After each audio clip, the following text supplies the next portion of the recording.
From afar, the silhouette of a beautiful girl with shoulder-length hair and a long dress hurriedly ran towards him, shouting that she had made him wait too long. She stopped in front of a young man and complained, "The traffic was terrible today." The young man simply replied, "Is that so?" He turned away, his face slightly sulky, and mumbled, "I've been waiting ages for you." Hearing this, the pretty girl giggled apologetically. "I'm sorry, okay?" The young man launched into a tirade without holding back. "Just say you overslept. I've told you so many times not to eat late at night to avoid this. You're awful." The girl, hearing this, angrily delivered a punch, saying, "And you call yourself a guy, talking like that?" After her blow, the young man clutched his cheek in pain, whining, "What about you then? Are you even a girl? No girl hits that hard." This made her fume. But soon, they were both laughing as if nothing had happened, their hands clasped tightly, full of warmth. It was indeed a peaceful Saturday afternoon. The girl gently tiptoed. In the romantic sunlight, she whispered in his ear, "There's no one home today. Come over later, okay?" But they didn't notice the silhouette of a giant monster behind them, looming to attack. After hearing her whisper, the young man's face flushed red, and he stammered, "Ah, okay, let's do that." Suddenly, a splatter of blood sprayed across the girl's face, startling her. "What was that?" A scream echoed through the quiet city. "Calm down. Why are dragons appearing here?" The girl's face was smeared with blood, and her eyes welled up with tears as she lamented, "This place is supposed to be in the safe zone." Suddenly, she stopped talking, neither complaining nor screaming. Above her head, or rather, above all the people there, in the sky were monstrous creatures of enormous size, their wingspan eclipsing the sky. These monsters breathed fire, setting the city ablaze in an instant, a true catastrophe. Not only that, from somewhere, countless bizarre plants and creatures with formidable power emerged, threatening to destroy humanity's habitat. Powerless humans could only run in panic. "Oh my God, run! The city! This happened so suddenly." Therefore, the monsters had no intention of sparing them. Their colossal bodies shattered the ground with a single stomp. The two quickly sought an escape, their faces filled with fear. "Run! Let's run in the other direction." The monsters constantly blocked their path, leaving them no escape. The two were utterly desperate, gritting their teeth. Damn it! This change was completely different from previous ones. It was on a whole new level. Science, civilization, knowledge, all became meaningless. The heroes who had once awakened to protect them were now gone. A person shrouded in a hooded cloak, his face pitch black, stood in the shadows as if summoning something. "Go! They are monsters planning to invade humanity. Destroy them and humanity will perish. Transport to the world of humans," where a steady hand had received a stone. It was Manhwa. He was a muscular guy who appeared with a cool body. Still, he smiled and said smugly, "It's too early to talk about extinction. The Nine Paths have officially appeared." They were members of the Nine Paths, with incredible agility and superhuman strength, including Mutiat, Lusif Karachi, Votich, Zero, Bakling, Nicholas Hagen, Makai, Hara Marian, and of course, Xinhuan. He closed his eyes slightly and said with a contemptuous voice, "I'm making the world in this state." His face changed. The veins on his face stood out, and Xinhua threatened them with an angry voice, "Are you all ready to suffer the consequences?" As soon as he finished speaking, the members of the Nine Paths rushed up like lightning, each with their own unique powers, but their main goal was to destroy those strange monsters. The battle was extremely tense and bloody, but it seemed that the monster side was at a disadvantage, suffering attacks from the Nine Paths first. They are people with extraordinary talents, gently destroying them. The giant snake was in pain after the penetrating blow. Kang Xinhua gently knocked them down to everyone's admiration. Heaven, I can't believe it. In just a few fleeting moments, the giant monster that had been threatening the lives of humans was now lying flat under the hands of the Nine Paths. They just saved the world. After that victory, the members of the association went to celebrate together. Xinhua smiled, raised his glass, and shouted, "Let's start the party." As if waiting for the opening, the whole group immediately rushed to celebrate, each with a glass, laughing, talking, and clinking glasses. Xinhua happily raised his beer glass and smiled from ear to ear. Amidst the ruins of the city, on the roof of a building there was a group of people, the people who had just saved the world, celebrating their victory. The space fell into night, and the members of the association were so drunk that they didn't know anything. Finally it ended. The sacrifices and the busy days, no one will have to sacrifice anymore. The return of the hero has marked a glorious era. In the drunken stupor of beer, Xinhua smiled contentedly and thought, "Now I just hope for a peaceful retirement life." The sky turned bright. His eyes still tightly closed, immersed in sleep. The rising sun shone on his still sleeping face. Xinhua's eyes finally felt something. He frowned uncomfortably. His eyes frowned more and more, but he absolutely did not open them. But with the noise and the sunshine, Shinhwa had to open his eyes, but he was extremely grumpy and shouted, "What's so noisy?" In front of him were two male workers, one of whom irritably blamed him. "Hey kid, how dare you speak informally to me? You're still talking about going home? Wake up and work. Why don't you work?" Hearing that, Shinhwa thought suspiciously, "What? This kid is younger than me. You're the one who's healthier than me. No, but more importantly, where is this?" Before he could realize anything, the man pulled Shinhwa up and urged, "Come with me, kid. The captain is angry over there." Shinhwa immediately asked, "Wait, what just happened? It's impossible. Where are the rest of the 9 paths? Where's Nicholas?" The man was annoyed and replied, "What nonsense are you talking? What's wrong with you today? Should I hit you? Aren't you normal at all?" It was hard to believe that Shinhwa, who was in the form of a middle-aged man, was now a young boy who was still growing up. The man shouted straight into Shinhwa's bewildered face, "Kang Shinhwa." This place was completely different, with a bit of a gloomy look, and gusts of wind blowing fiercely on the grass. The sharp dagger stabbed straight into something, spraying blood. These men were competing to use knives to slash into the bodies of the strange monsters, and someone ordered, "Hey Mr. Kim, hurry up, take away the monster's extra stuff." Kang Shinhwa was stunned when he saw that scene and couldn't say a word. One group of people after another carried parts of the monster on their shoulders and continued on. A skinny blonde man angrily scolded, still standing there in a daze, "Don't work. Do you want to give up your pay?"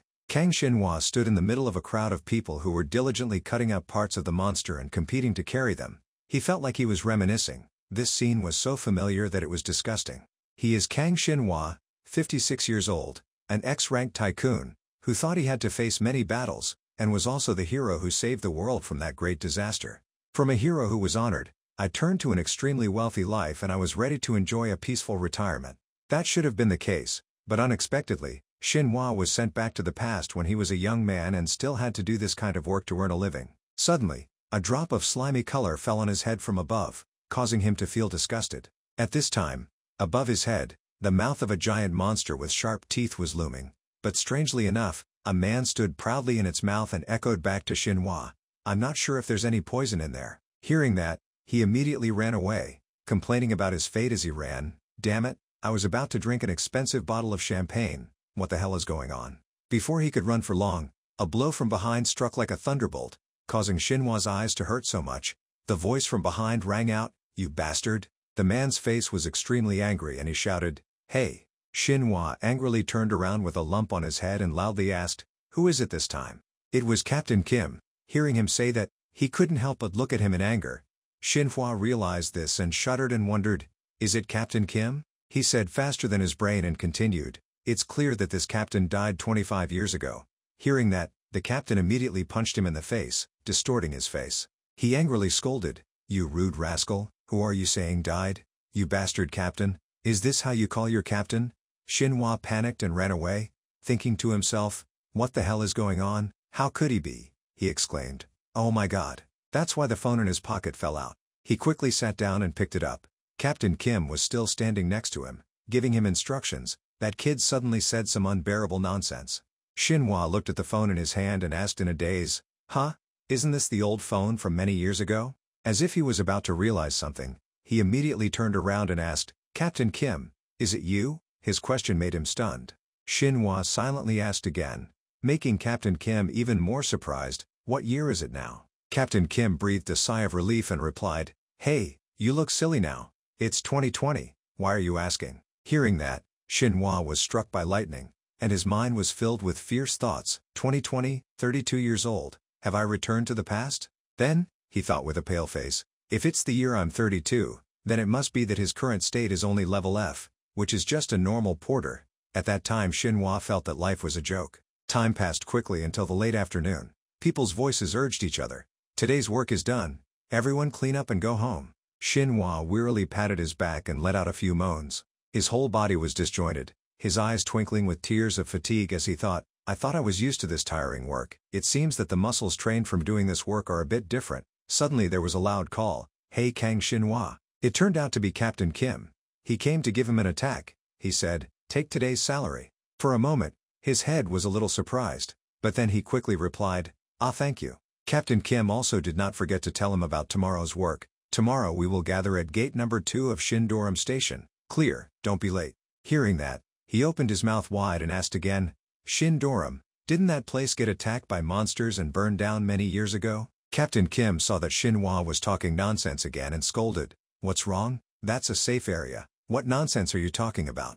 Shinhwa also realized that he had been rude and replied, No, it's just that I keep talking nonsense. The place they were talking about was Shin Doram Station, 2030, so there are only 10 years left. That is the place where the magic of the riots tore apart space and completely destroyed it. After a hard day's work, Shinhwa returned, but his mind was still full of thoughts. Damn it, the memories in my head are all messed up. It's already 2020.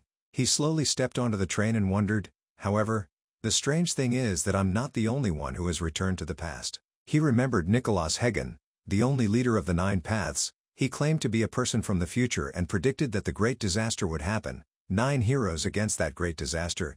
He was the one who traveled the world to establish the Nine Paths. His face at that time was full of thoughts about this strange thing. He continued to think, moreover, in the future we are still very close teammates. Standing on the subway thinking aimlessly, the sound of the train made Shinhwa escape from his thoughts. The train will soon pass through the gold area and reach the Bindin station on line 1, the red area. He rubbed his head a few times and said, Anyway, the time traveler must be him. Why is it me? The train continued to announce, because no traces of the Black Cross organization, a recently notorious organization, have been found. Dear passengers, please rest assured. The train continued to speed. Shinhwa was busy thinking, Oh, I never remembered the past at all. Amidst the bustling but quiet people in the train station, Shinhwa sighed softly in frustration. Finally the train arrived at the station. He stepped down and blended into the crowd. This is a dangerous red area, where there are many people wandering around on the steps, trash everywhere. This place, whenever you look at it, gives you an uncomfortable feeling of unease. Shinhwa was walking when he heard a scream that caught his attention. Get out of here, you damn old man. In front of him was an old man sitting on the ground begging and being rebuffed by another person. If you want to beg, go beg somewhere else, don't block the way. He kindly went to ask the old man, Sir, are you okay? The old man also quickly asked Shinhwa, Can you help me up a bit? Shinhwa also helped the old man up. The old man said to him, Thank you, young man. Hey young man, do you live in this danger together? Hearing that, Shinhwa slowly replied, Haha, it's nothing. Yes, that's right. Receiving the answer from him, the old man said, I understand. As he walked, the old man, who was still a difficult old man, now his face changed and he took out a poisonous thread and smiled strangely, treating outsiders too kindly. I'm afraid it will be difficult to keep your life. Before he could react, just as a thought flashed through, Shiwan had been poisoned. After a while, Shiwan gradually became aware, and a voice rang out, Are you awake, young man? Shiwan still had some awareness and thought, Oh my god, am I poisoned to paralysis? Passive skills such as immunity to toxins or the ability to sense magic? I don't have any skills now. I played stupid. In front of Shinhwa, there was a person smiling triumphantly. He looked up and asked, Who are you? Around him were strong young men, but the most prominent was the bald-headed man in a yellow shirt. He said in a provocative voice, Why are you so surprised? It's me, Park Do-won. These days I've been avoiding you like a mouse afraid of a cat. Here Shinhwa remembered something. He thought, I remember Park Do-won, the one who used to be the biggest obstacle in my 20s, a D-ranked person and used to be a troublemaker in this area. Do-won's face was ferocious, looking very murderous, and replied, Shinhwa, the money you borrowed has doubled and tripled in just 3 days. It seems to have increased 10 times. What should I do? Shinhwa was not afraid at all and boldly replied, Don't say such nonsense. Hearing that, Do-won was quite surprised and smiled sarcastically. Look at how this dog is talking. Hey Shinhwa. He coldly leaned close to Shinhwa, grabbed his hair and threatened, I heard that the physical strength between level D and E differs by 2 times. If I'm not mistaken, do you want to die early? Then, Do-won quickly punched Shinhwa and angrily shouted, What you just said was very rude. First take a punch. Shinhwa felt the pain covering his whole body. He spat out saliva and coughed a few times in pain. After that blow, Hua suddenly collapsed. Seeing that, Do-won suddenly asked, What's going on? Has it died already with just that much? Another young man next to him looked down at Shinhwa and sarcastically said, He has always been a weak guy, so he must have really died. But in fact, Shinhwa was not dead. He looked down at the floor and thought, When I was 20, I didn't have any talent. To waste time being a porter for the high-ranking people and being bullied by the gangs, those thugs still mocked. He's really a boring kid. Dispose of the body quickly and go search his house. But now Shinhwa is different. he thought. Now I know what my real talent is. He immediately concentrated and released magic all over his body. After that, Xinhua's whole body glowed with strange lights, which made the two thugs realize something. One said, "Hey kid, he's still alive? Ah, and also, this light is using magic." Do-Won still arrogantly laughed and said, "Haha, still alive. This F-ranked brat also wants to awaken. At most, he won't get this little bit of magic. I thought he could cut the rope. It's not like in the picture." But the smile on his lips suddenly disappeared, and the light on Xinhua's body became even brighter. Unexpectedly, Xinhua's whole body was carrying an extremely terrifying power that knocked away all the thugs around him. He breathed lightly and said, "Phew, okay, now the goal is too clear." Do-Won couldn't believe his eyes when he saw Xinhua break the chains and stand up. He hesitated in disbelief. What? As long as the body is still strong, there is still plenty of time.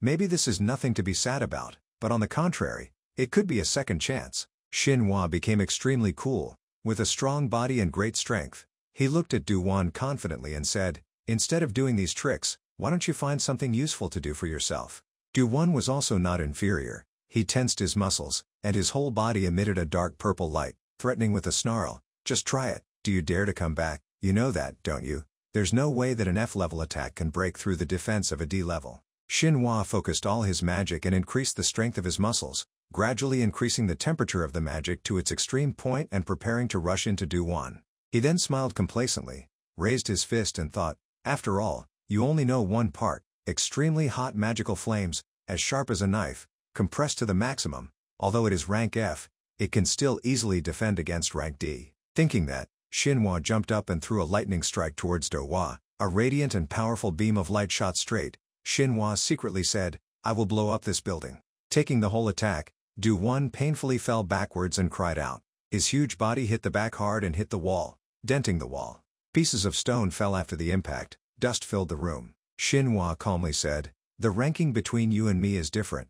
Those things are meaningless now." Do-Won's face was bruised, one tooth was broken, and he stammered, "You, what the hell are you?" Xinhua confidently looked at him and replied, "Ah, I just got some experience from the future." After saying that, he continued to use his power and asked him, "So should I apologize to you now?" Standing in front of the brutality of Xinhua's power, Do-Won was scared to death and screamed. After defeating Do-Won, Xinhua opened his wallet. He looked at the stack of cash inside and said, "Not bad." He chuckled to himself, wondering, "I have this much money in my wallet? This money will surely help me a lot." As he thought this, Xinhua took a bite of his bread. He was extremely delighted, propping his chin up with one hand, chewing while thinking, "Come to think of it, my current situation is a great opportunity, isn't it?" Xinhua couldn't help but feel smug about his current abilities. He smiled and mused, "My preparations for the great disaster in my previous life weren't exactly for the noble purpose of saving humanity. Before that, it was also because I was betrayed by Nicholas, so I had to end it and retreat to live boring days." Remembering his shabby appearance in the past, Xinhua thought, "And because I did that for 32 years, I'm tired of it already. I feel a bit outdated compared to the people here." As if reborn, Xinhua proudly sketched out his next journey.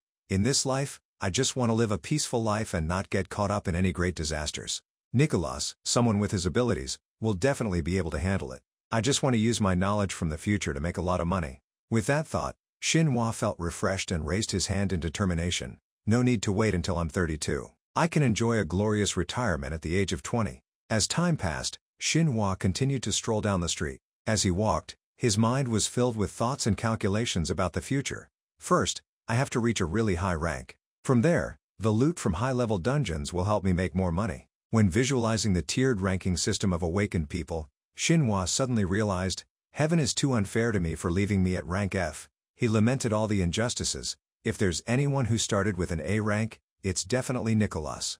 Now I have nothing, and I'm ranked at the lowest F. There are others like me, forced to live such a poor life. Memories from before he was transmigrated flashed through Xinhua's mind. In his previous life, he was just a porter, a mediocre rank F, with no talent whatsoever. Fortunately, with Nicholas's help, it took him 6 years to awaken his ability. Xinhua found his ability, his talent, with Nicholas's guidance. He went through a lot of training and barbaric battles. After Xinhua joined the group where there were really strong people, called the Nine Paths, after experiencing many near-death experiences for 10 years. That was the Nine Paths group, after which Xinhua's rank was promoted to X with the time and effort he put into training. Xinhua was already over 50, he bragged, that's for sure. I must be the only one who can jump from rank F to rank X. Xinhua's steady feet stood on the ground. His face was held high, not knowing what color the ground was, and a bright smile spread across his lips. He said, all right, it's time to break through my true talent. Cut to a day before he traveled back. Xinhua was hunched over, walking through the cave, regretting, I really regret sneaking into the dungeon alone to earn some pocket money. Around him was a silent space that felt like it was shaking and spinning. Xinhua frowned. Where's the exit? What if a monster jumps out? Suddenly, something pushed him down to the ground, and pieces of rock shattered. Xinhua cried out as he saw the monsters with sharp blades. He screamed, ah, they really appeared. The monsters had bizarre shapes and empty skulls. Fear and pain appeared on Xinhua's face, and he cursed to himself, damn it, am I going to die here? Born as an F rank, and in the end. But even in that life or death moment, a beam of light with great power pierced through the monster and destroyed it before Xinhua's astonished eyes. A face with wide, mismatched eyes looked up in surprise. In front of Xinhua was Nicholas, who reached out to help him up, saying, I didn't expect you to almost be killed by an E-rank monster. You really haven't realized your hidden talent. Then, Nicholas coaxed Xinhua to follow him. Come with me. If you want things to go smoothly, luck will smile on you, Nicholas continued, his words surprising Xinhua again and again. I think you'll reach SSS rank. I think you can develop even further. Hearing this, Xinhua panicked and asked in a trembling voice, SSS rank? How do you know about me? Ah, wait, who are you? Nicholas smiled mysteriously and introduced himself. I'm Nicholas Hagen, an X-rank awakened person who came from the future. Would you believe me if I told you about a gang, Kang Xinhua? I want you to be my teammate. At first, Xinhua couldn't believe his ears and shouted, X-rank? The future? That's ridiculous. But before he could get more curious, Nicholas grabbed his hand and pulled him away. Xinhua stammered, wait, there's no path that way. Nicholas's feet seemed to glow with infinite power. In a flash, he had grabbed Xinhua and flew into the air, disappearing with his screaming.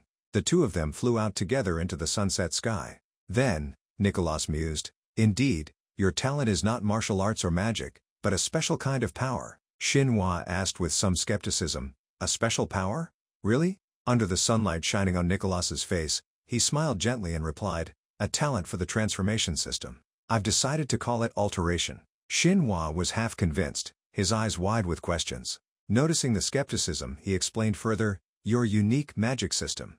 If you can unlock it, you'll be able to freely use that magic power. It can strengthen your physical form. With that same smile, Nicholas glanced at Xinhua, you're human, but your body can surpass the limits of humanity. Back in the present, Xinhua returned and gently opened the door, stepping inside. He immediately sat down and practiced his qigong. Xinhua did his best to use his mind to focus on the physical transformation, his whole body emitting a strange light. He thought to himself, first, the lungs and heart, things that can change immediately. The altered organ will become a great mana storage. Xinhua's whole body shook, and his face showed the pain he was enduring. He silently thanked Nicholas. Through Nicholas, I found my talent for transformation, increasing the strength of each part of the body and developing new abilities. Nicholas, thank you again. After cultivating for an extremely difficult time, Xinhua opened his eyes and his whole body seemed to be reborn. He thought to himself, rebuild the magic circuit of the entire body. Xinhua felt the parts of his body contracting, regenerating and becoming extremely powerful. First, strengthen the lungs and liver. His face was filled with happiness, looking forward to his new talent and strength. Xinhua's arm showed veins and tendons, full of strength, and his body exuded sweat constantly. Xinhua was satisfied. When I reach X rank, I will become proficient in circulating magical power in my body. To achieve that power, Xinhua's body had to endure a whole body pain to the point of fear. He gritted his teeth and endured, TSK. I feel like I could lose my mind at any time. Even if he had to endure the pain, Xinhua was willing to endure it. He encouraged himself, I've fought on the battlefield for over 30 years, this is nothing. Then, Xinhua's whole body seemed to be smoking. But the smoke also became different from ordinary people, his whole body emitting a strong turquoise smoke and light. He felt that it was very interesting. The corners of his mouth unconsciously twitched upwards. His eyes were no longer dull, but instead were extremely bright and mysterious. Xinhua's appearance at that time was extremely cool, as if everything from the inside out was renewed. Xinhua thought, completed transformation. His radiant face and sharp eyes foretold a new and exciting future. Typically, it takes an awakened person about 12 hours to fully recover their magical power, including sleep. However, the altered organ increases its power many times over. At this rate, it will be at least 5 times faster. With the ability to use talent and increase magical power, the right arm can be changed at will and used for attack or defense. After cultivating and enduring that pain, Xinhua seemed to have been reborn. His arm also became stronger and healthier. Not only the right arm but the left arm also has magical power. The left arm condenses the horsepower in the body and pulls it out. He looked at his hands and said smugly, I can feel the magic flowing through my organs. The total amount of magic power has increased almost 5 times compared to before. The time it took to get here only took 10 minutes. Xinhua was full of energy. With normal growth rates, changes that would have taken 10 years have now been done in one go. Xinhua reached rank E in just 10 minutes. He gently put his hand out to feel a little magic. Actually, I wanted to change my whole body at once. If you do it wrong, it may cause danger, Xinhua told himself. Let's not rush, you have a lot of time, don't you? As soon as he finished speaking, his hands became strong and agile, and the physical transformation and muscle strengthening began. Xinhua shouted happily, "Ha ha, that's it, that's the feeling." The excitement reached its peak. He smiled with his eyes closed and cheered happily, then used this momentum to carry out the next change. Before he could continue to rejoice, his body suddenly tilted to one side uncontrollably. Xinhua's whole body fell to one side. His face was long as he realized, I just barely passed rank F, there's no way I can handle this state of magic power overload. His eyes widened, panicked, oh my god. Suddenly, Xinhua stood up and quickly turned around, wondering, isn't this the red zone? As if he realized something, Xinhua quickly searched all over his body, worriedly searching, the wallet, are the internal organs still there? After that feeling of anxiety, Xinhua seemed to regain his spirit, raised his hand and stroked his chin, wondering, can I proceed with the next change immediately? However, thanks to the short sleep, Xinhua's magic power had recovered somewhat.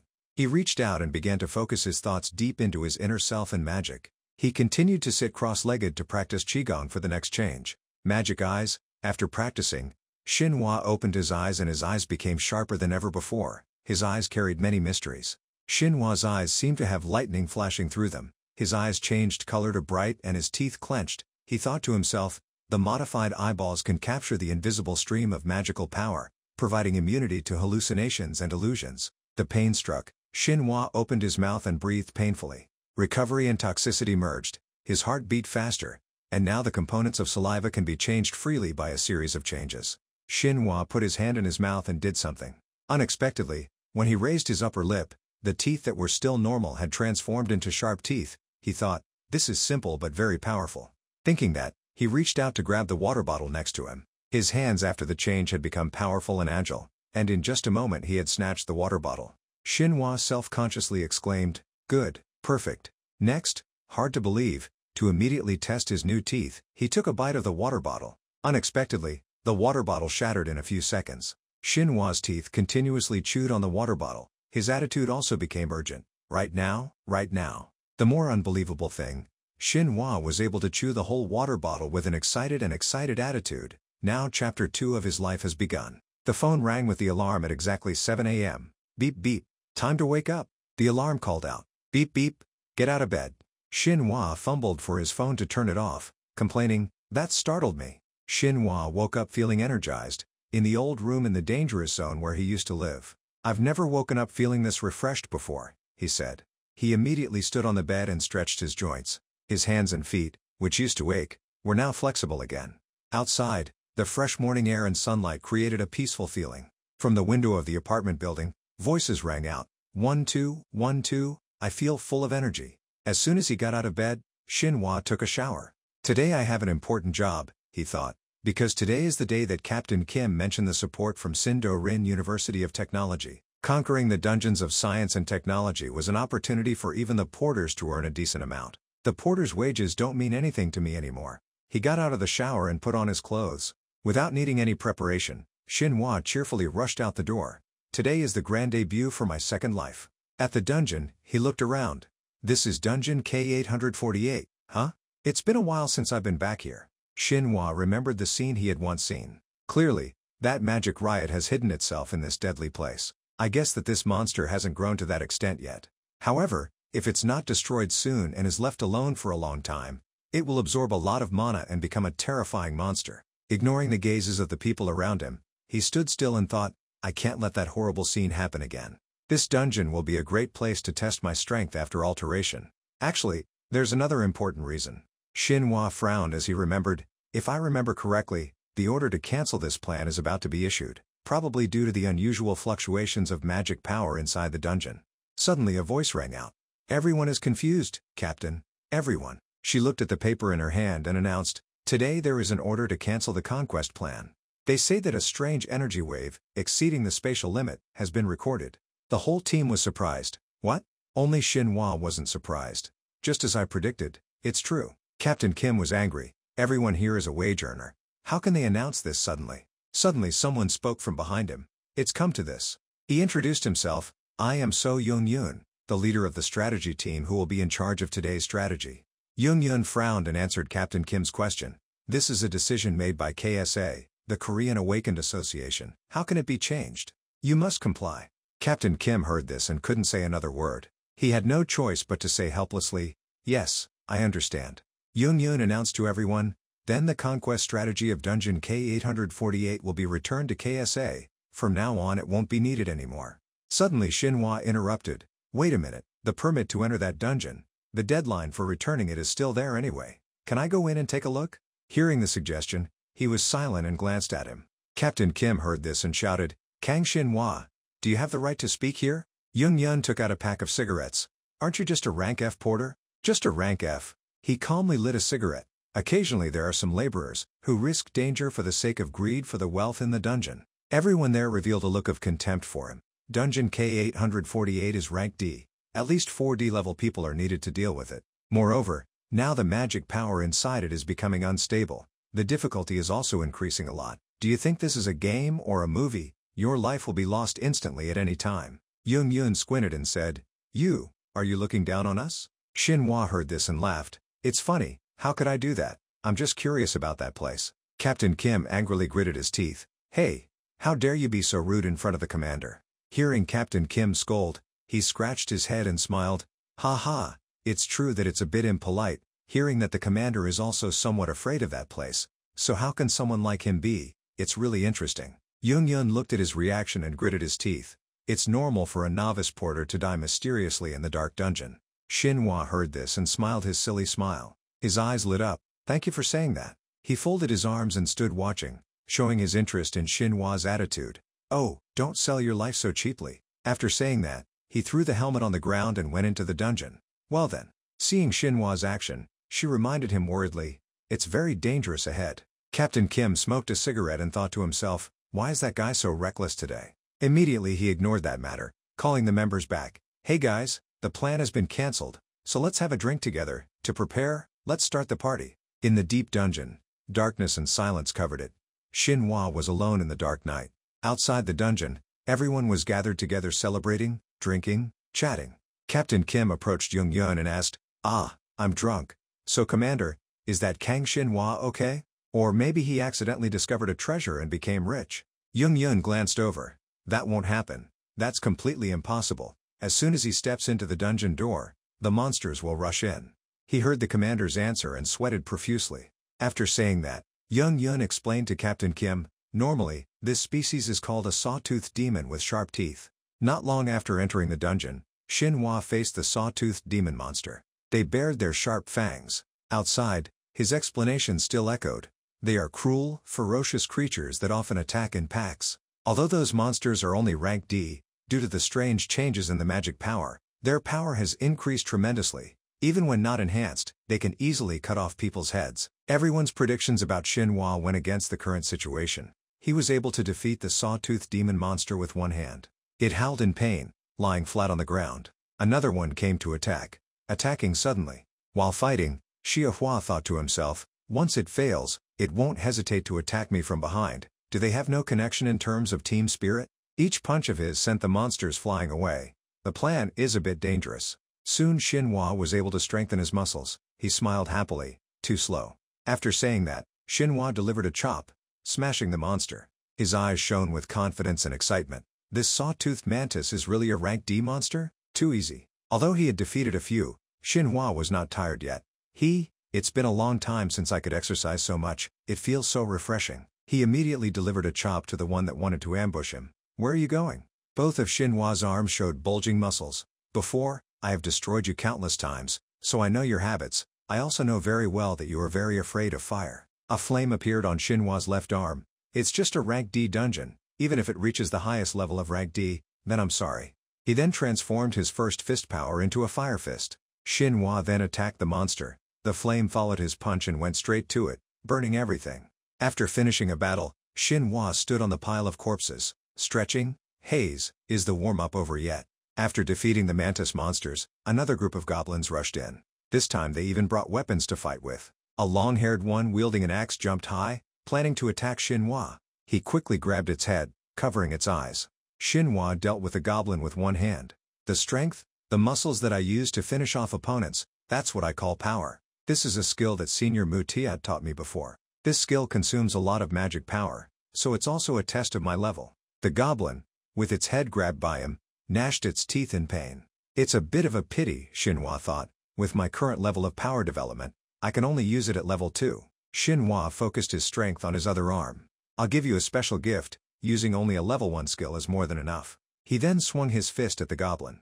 After taking down a goblin, Xinhua felt his magic power getting stronger. Awakened rank is based on the amount of magic power, D, but my body transformation ability combined with martial arts and muscles is rank C. No, if we're talking about instantaneous attack skills, it would probably be rank B, he sighed, looking around. These monsters have also been given more power, so it seems they've become more brutal than usual. Come to think of it, the unusual phenomena at Dungeon K848 today turned out to be an omen? In 2030, the Shindorum disaster event caused the deaths of countless innocent people and awakened people. Those were the continuous attacks of Magos of Rage, who had undergone the final evolution. Dungeon K848 is where it hid, accumulating power for 10 years and constantly evolving. But KSA didn't detect any signs for 10 years. In fact, there's a very deep reason behind that. Xinhua picked up a rock from the ground. He clenched the stone in his hand. If so, it's probably somewhere around the dungeon, right? Xinhua then used his observation skills in a wide area. After a while, the result appeared in a suspicious direction. Over there, there's an extremely strong attraction. He threw the stone towards the transparent net, and the net shook in ripples when it touched the foreign object. Xinhua smiled happily. As expected, this is a dual space hidden by some kind of spatial power. He then used his power, and electric wires appeared all over his arms. That's why KSA couldn't predict Magos's growth, because it's too small, so ordinary human eyesight has no way to see it. Xinhua then used both hands to break the transparent net. Under his power, the net slowly opened. Xinhua's spirit became more and more excited. Here it is, so exciting. This is the entrance to a secret space that no one has discovered?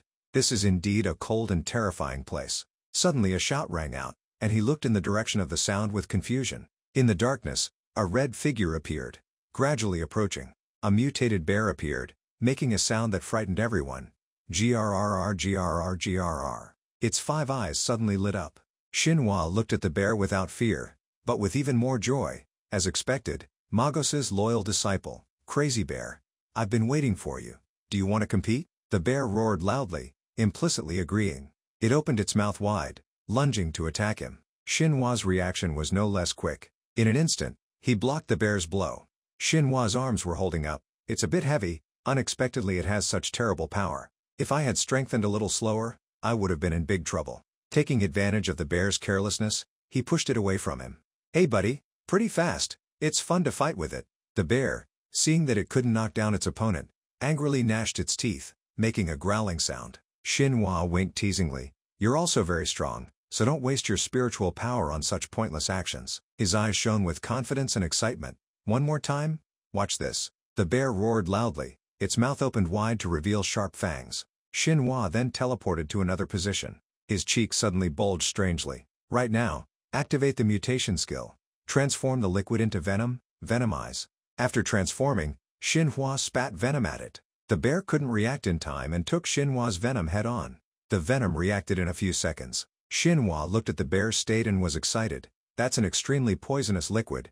How is it? Does it feel great? It writhed in the pain the venom brought. Taking this opportunity, he poured his strength into his arm, solid armor and bulging muscles, which gave him outstanding defensive capabilities like a C+ level warrior.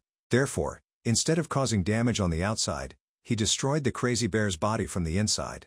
He aimed his arm at the bear's stomach and punched. Die. Shinhwa continued to transform his arm into the shape of a sword. With his left arm emitting magic power, I will pump a fiery energy into it. Without giving the bear time to react, he lunged at it with the sword. The bear's head was immediately separated from its neck. Everything around became strangely silent. Its body fell heavily to the ground after a few seconds. Smoke and dust surrounded the space in the dungeon. It's indeed a C+ level monster. Shinhwa's hand returned to its original shape. He suddenly saw something interesting. Shinhwa picked it up and looked. This is a rare item? Invisibility ring. Helps the wearer to become invisible for a certain period of time. In addition, he also picked up a heart from the crazy bear. This thing might be useful if eaten before facing Magos. Returning to the space outside the dungeon, Young Yun's voice rang out. As I said, this project will be carried out next week. Kang Shinhwa. That's an action he did alone. Captain Kim then said, if needed I can testify. I'm sure Kang Shinhwa, a rank F soldier, did that alone. Yoon Buell appeared to report to him. The magic power sensor system has confirmed the existence of living things in the dungeon, through sensing their magic power. We are currently speculating that based on Kang Shinhwa's magic power, a rank F porter single-handedly entered a D-level dungeon. However, I can't understand, meaning he has been fighting for more than an hour in that dark cave. No, from this moment, his rank has been increased. According to the normal course, he can only enter the C-level dungeon. Young Yun and Captain Kim were surprised to hear that. According to the normal course, it would be more reasonable to say that your equipment has malfunctioned. Yoon Buell then denied, no, it's not broken at all. This equipment clearly announced that Kang Shinhwa is still alive inside there. She then thought, but that's too unreasonable. What's going on here? Yoon Buell thought to herself, normally, Kang Shinhwa's chances of survival as an F rank are extremely slim. A thorough investigation of the dungeon is necessary to clarify this and collect his remains. She then reminded, quickly prepare the equipment, I'll investigate this myself. Ah, but isn't it a bit risky for you to investigate alone? However, she seemed very confident. It'll be fine. Don't you remember what my specialty is? If I make good use of my ability to hide and ambush, the search will. Suddenly, a loud explosion from somewhere startled everyone. What was that? Oh my god, what's going on? This tremor. Could it be an earthquake? Fortunately, Yoon Buell remained relatively calm. No, it's clearly the tremor from creating an escape space portal. Do you mean the monster in this dungeon has been defeated? Could it be true? Everyone turned around and sure enough, they saw Shinhwa appear, only with minor injuries. That's great, huff huff. Things got a little chaotic, because that Magos monster kept struggling and resisting so. The group stood in confusion, unable to believe it. Kang Shinhwa, him? It turned out that a few tens of minutes ago, he had tried eating a piece of the crazy bear's heart. When absorbed, muscle strength will increase significantly in a short time. It's disgusting. So dirty, and it tastes terrible. He tried to swallow it, but his heart was frozen. I don't know if it's strengthening me or weakening me. Heavens, ghosts, gods, I can't swallow this anymore. Unexpectedly, after a moment, he had recovered his strength along with his determination. All right, I'm ready. Now I just need to wait for it to come. At this time, Shinhwa stepped powerfully into the cave entrance, thinking about the monster in this dungeon. Let's go in. After a while, before his eyes was that terrible creature. That hateful monster. It's been a while since we've met, Magos. The monster seemed angry. What the hell are you doing? You even know how to speak my language. Have we met before? I probably don't remember. It turned out that it had destroyed so much, Shinhwa thought to himself about it in the past. Compared to it now, back then it harmed so many innocent people. Cries for help were everywhere. Oh my god, save me. Choi Ji-huk had tried to warn him. Shinhwa. Thinking of that scene made him even more heartbroken and sigh. I thought I had forgotten everything. Thinking of the past made him even more determined. When I see its face, painful memories come back. In fact, I owe it too much. In 2030, you and your crazy actions shattered the city, my close comrades. Magos laughed loudly with pleasure. Ha ha, you're talking interestingly. Its eyes seemed to be teasing him. In about 10 years, I will be able to complete the final evolution. I have decided to kill all the lowly humans on this earth. One day, a bunch of midgets. It was interrupted by Sinha before it could finish speaking. All right, I will punish you on behalf of humanity for the sins you committed before. Take this. Magos also began to become more angry. You want to act rashly. Attacked unexpectedly with terrible power, he was pushed to the ground. Let's see. It also angrily growled and threw its tail to attack. However, Sina also quickly avoided some of its attacks. Dizzying speed, amazing power, alteration. Sinha shouted loudly, power of the first burst. He powerfully punched straight at the monster. His eyes looked at the monster provocatively. Is that all? With such limited ability, how can you destroy humanity? The monster seemed angry and laughed loudly. If you really want that, quickly return humanity to me. It opened its huge mouth. As expected, there is a surprise attack. Sinha had predicted part of its move. I must dodge this attack. He quickly flew straight up, continuously avoiding its attacks. At this moment, an extremely powerful attack with breath will be launched. The position to move can't be in the air, these clouds of dust. As he predicted, the monster opened its wide mouth. As expected, taking this opportunity, he applied his strategy. You scum, I've been waiting for this day for a long time. Sinha grabbed Magos's head, causing it to be a little surprised and not understand. A few seconds later, he had grasped its weakness. Got it, your biggest blind spot. He then threatened it. Breath or claws are now useless to me. Haven't you realized anything? The Magos area strategy. The first step is to find the position in the air. From there hide and attack unexpectedly. In the future, knowing this seems normal, you're going too far. Next is the second move, attacking the weak point at the nape, karma enhancement. Sinha struck the neck and shoulders of the Magos monster, causing it to immediately be caught off guard. His mouth also bit hard into its body, making it unable to move, only hearing the cracking sound. He began to tear its body like crazy. Not stopping there, he began to use the third move, reversing the situation by weakening the opponent, transforming the body to create poison, followed by the extremely tragic cry of Magos, "Oh heavens!" Finally, with the through heart skill, he will defeat the opponent immediately, transforming the piercing arrow. He shouted loudly, "Pierce through." By those means? Impossible. Even it has been poisoned to paralysis? Magos was angry when its body was full of wounds. I will kill you. There is no chance to escape. He lifted its trembling body with one hand, teasing, "No, you are the one who has been defeated, pray." At this time, he continued to transform his physical form, ultimate creative form. It was truly impressive. Now, for the comrades who have sacrificed. He constantly made the Magos panic. For a glorious second life, I will try my best. It hurts so much. It's so good. Sinha hooked into the body of the demon to reach its heart. After a moment, he powerfully hooked out Magos's heart. Finally, it's temporarily completed. He huffed and puffed because it took quite a lot of strength. Suddenly he thought for a while. Have I prevented the disaster at Shindorim? Those people who should have died, maybe. The final battle. Well, thinking about that now is useless. He clenched in his hand the heart of the demon, which had now turned purple. Now is the time to enjoy the joy of victory. After the fierce battle, I was lucky enough to take the enemy's sword as my own. He held the heart in his hand, gazing at it. Oh, this looks amazing. It's a rare space stone, also a magic stone that randomly drops from monsters. This is a material that contains the essence of magic from another world. This magic stone has ranks from low to highest. Weapon manufacturing materials and other materials can be used for different purposes. I didn't expect a third-rate monster to drop so many items. In addition, there is another rare item called the steel flower. Flower is a general term for rare items that can be obtained from some high-level monsters. When we eat this, our magic power will last forever. Unlike those equipment items, it grants us a special skill that can permanently be as strong as awakening ability. This type of flower is very diverse, as each individual has only one type, so they are considered rare items. After finding the important thing from the monster's body, he also stepped out, returning all the grudges of the past life and accumulating wealth for this life. Steel flower, just like its name.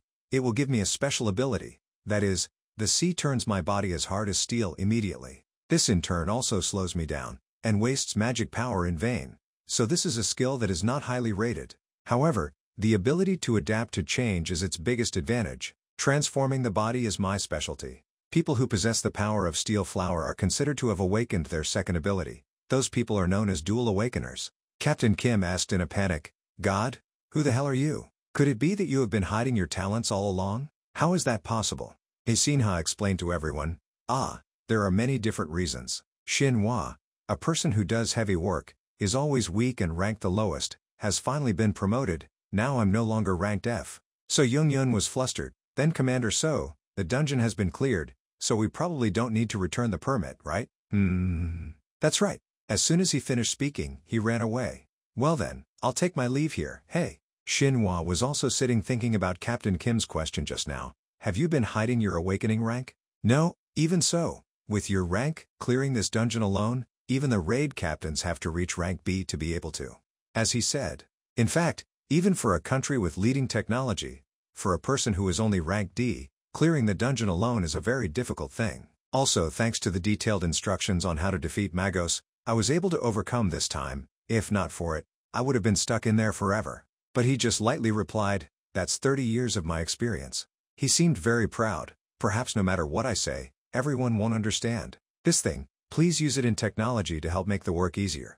Xinhua gave everyone the magic stone he had just obtained from the magos. This thing? Because of today's unexpected event, all of our efforts have been in vain. Unexpectedly, just one sentence from him shocked everyone. It will be enough to cover a month's salary for all the workers here. Alright, I'll take my leave here. He thought to himself, I've succeeded. I finally felt it. Unexpectedly, 32 years ago, I had the power and wealth that I never dared to dream of. He was striding away when suddenly a hand wanted to grab his shoulder. However, Xinhua quickly noticed and responded. He angrily turned around and asked, what is it? It turned out to be Yun Buell.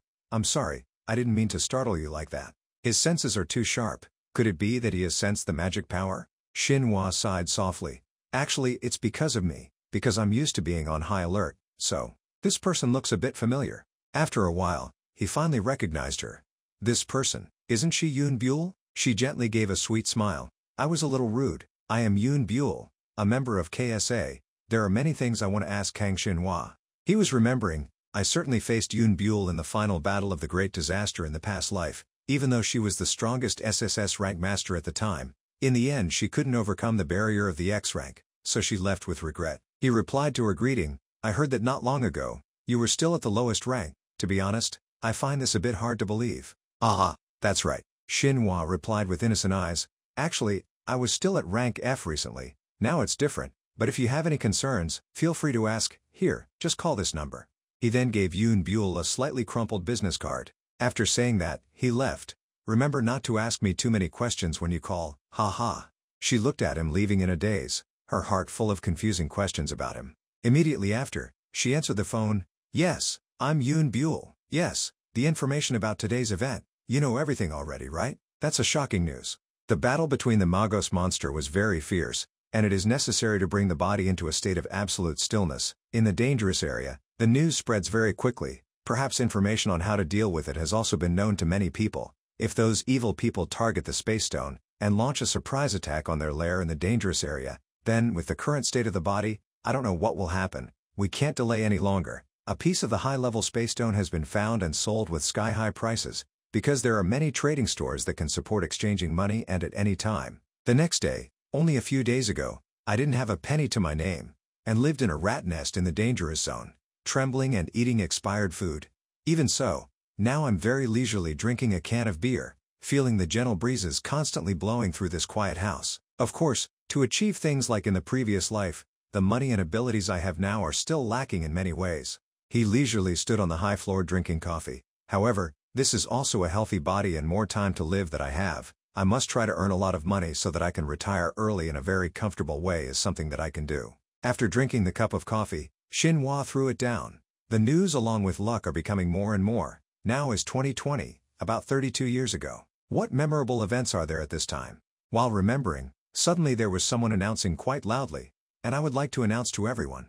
Recently, in the process of conquering the dungeons, we have been infected with a curse of unknown origin. The youngest daughter of Chairman Jin Sung-tae of Yanghua Group is now dying in her hospital bed. Ms. Jin Bomi's condition is getting worse and worse. Ms. Jin Bomi is now being treated under the care of all the people. It turned out that the announcer was announcing the news. Hello everyone, I am Jin Sung-tae. Today I am not here as the chairman of Yanghua Group, but as the father of my daughter. I stand here. His eyes shone with a pitiful look. We really need the help of the awakened people who are watching this program. I hope that some awakened person can cure my daughter's illness. At that time, at the special ward of Yanghua Group Hospital, Miss Jin Bomi was watching TV news at this time. In addition, we guarantee special treatment and rewards. Suddenly a friend called her. Bomi, I've come to visit you. Ayo Ye-hee, the president of Yanghua Group, SS rank, along with Yoon Tae-ho, the vice president of the group, S rank awakened, greeted her. Bomi, would you like to eat some fruit? Bomi happily welcomed her two friends, Tae-ho, Ye-hee. However, the two of them were stopped by the bodyguard. Strangers are forbidden from entering this place. This is a curse of unknown origin. It may spread to more people. It will be all right, but Ye-hee felt sorry for her friend. Sorry for the trouble. In the end, the bodyguard didn't stop her. Yes, I understand. Tae-ho was also a little heartbroken. Really, why are you two making that face again? Bomi forced a smile and promised, I'll get better soon. She tried to act strong. I'm in a rank awakened, I'm very strong, right? Although it's a bit difficult to use magic power right now, my physique is also quite good. Taeho suddenly switched to another topic. That's right, Bomi. You were also once known as the ace among the students of the engineering department, right?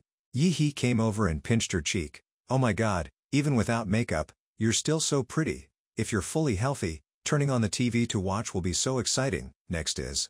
Taeho's eyes shone as he recounted, that's right, among the students of the engineering department, Bomi is also known for having a face like a movie star without makeup, right? Unexpectedly, this guy's mouth was faster than his brain, making the older sister angry and beat him badly, and sister Yi-hee has to spend up to 2 hours putting on makeup every time we go raiding, to the point that the whole group has to wait. Really, I'm so angry. Taeho, do you want to die? Save me, oh god.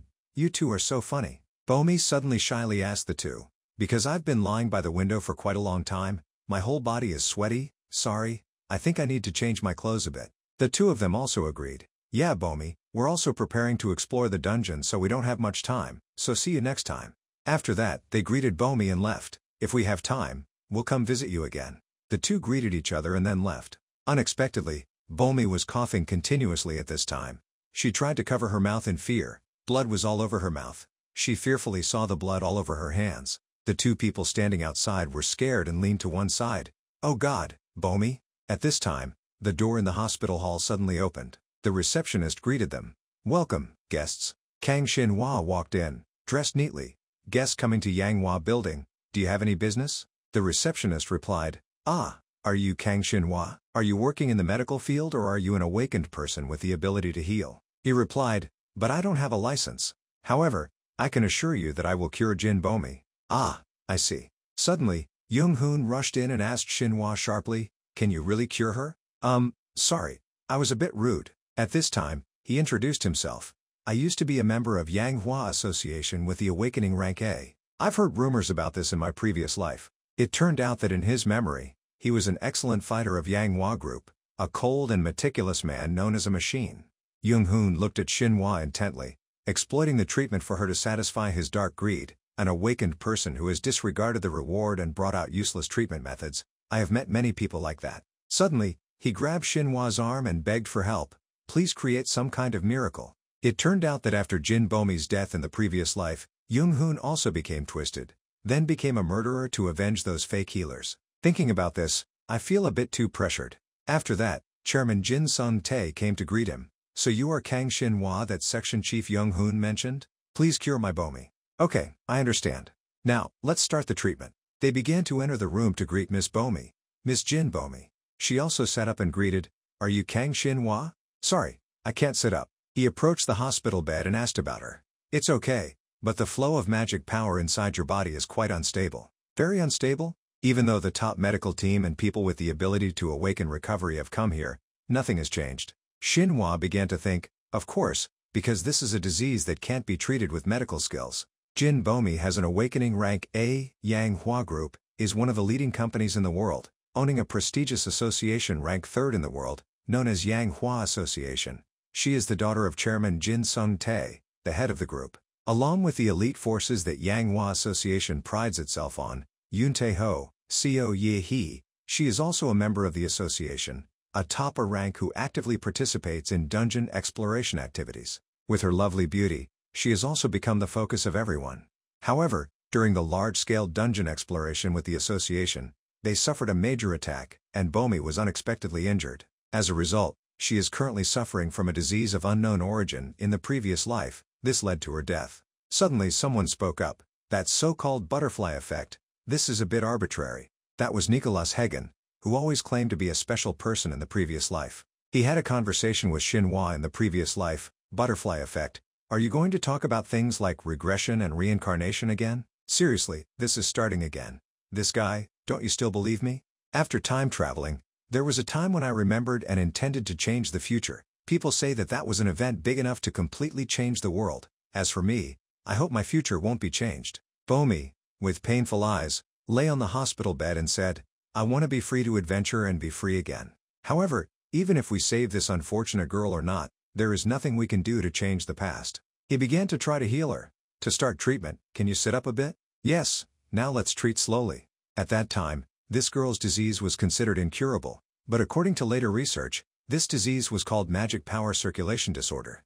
The enlightened people are those who can exploit and use the powerful source of magic power in their bodies through the magic power system. If this circulation is stagnant and that terrible power can't be released, it gradually becomes toxic and robs the life of the person who uses it. What she brought out of that dungeon was not a disease but a curse, and the treatment for this disease is.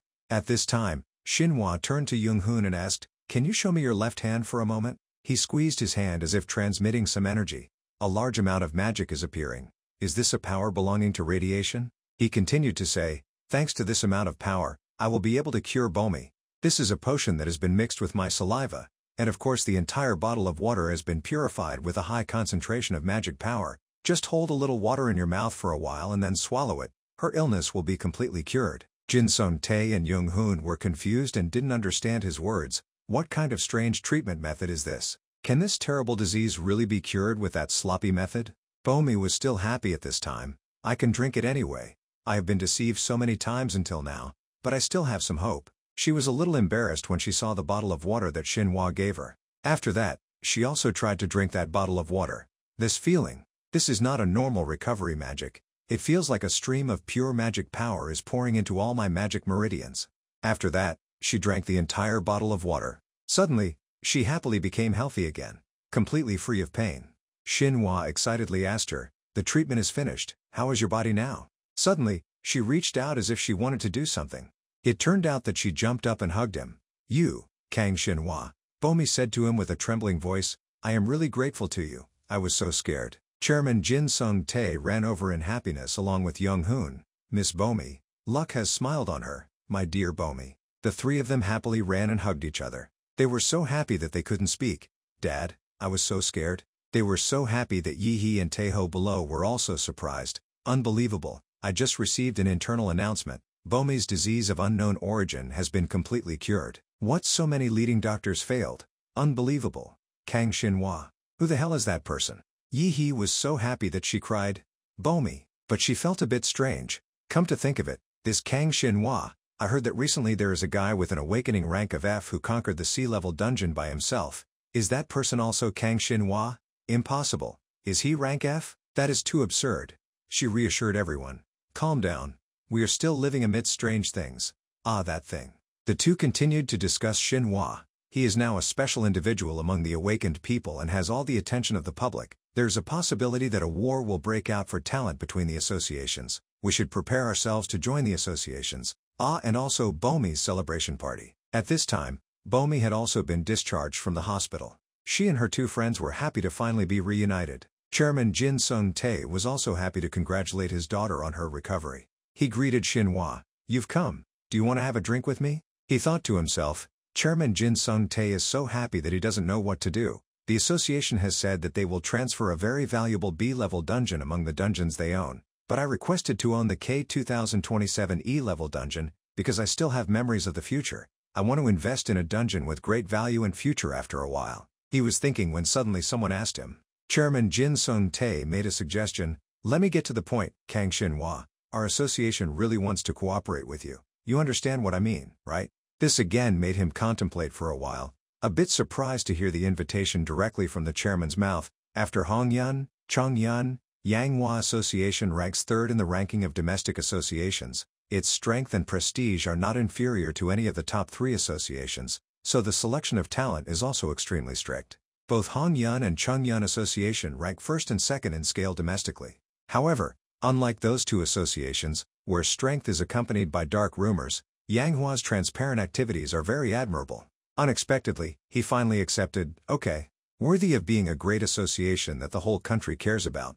The changes surrounding Jin Bomi and the story about me quickly spread by word of mouth at a dizzying speed in the awakened community. He walked through the street and heard the story of everyone. "Have you heard the news? Senior Jin Bomi of Yanghua Association has fully recovered." Who is that person anyway? "I heard that he refused to officially cooperate and instead chose to sign a short-term contract. That's a special invitation from the third-ranked association in Korea. If it were me then."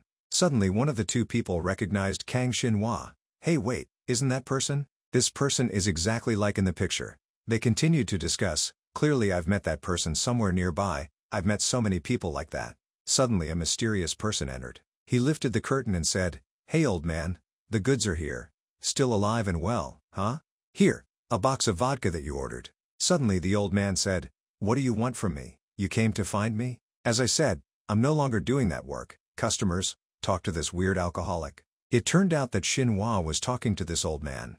"Old man, no, craftsman Huang Shouqiao, it's you. That's my name. I'm currently planning to create a super top outfit to explore the dungeon. This outfit can only be made by craftsman Huang Shouqiao. The fabric must be harder than steel.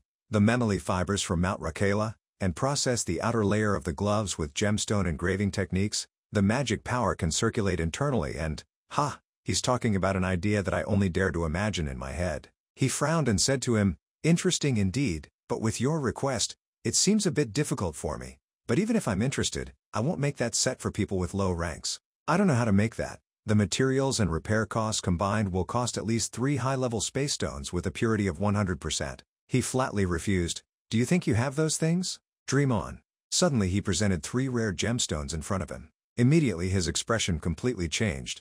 "It's the most valuable type." He advised him, "Top equipment is the deciding factor of survival in the dungeon. Through many years of experience I have concluded that, compared to life, that is too cheap a price. Can you make it in about a month?" At this time, he changed immediately. "Half a day is more than enough." Huang Shouqiao delivered the gift that Xinhua had been expecting. I received the armor from Mr. Huang exactly half a day later. Looking at the gift, he had to exclaim with satisfaction, "Oh!" In his heart, he praised the man's craftsmanship. He could become a master equipment maker in the future, but to think that he has achieved this quality right now. This is a gift that every awakened person needs. An enhanced armor for the awakened has special meaning.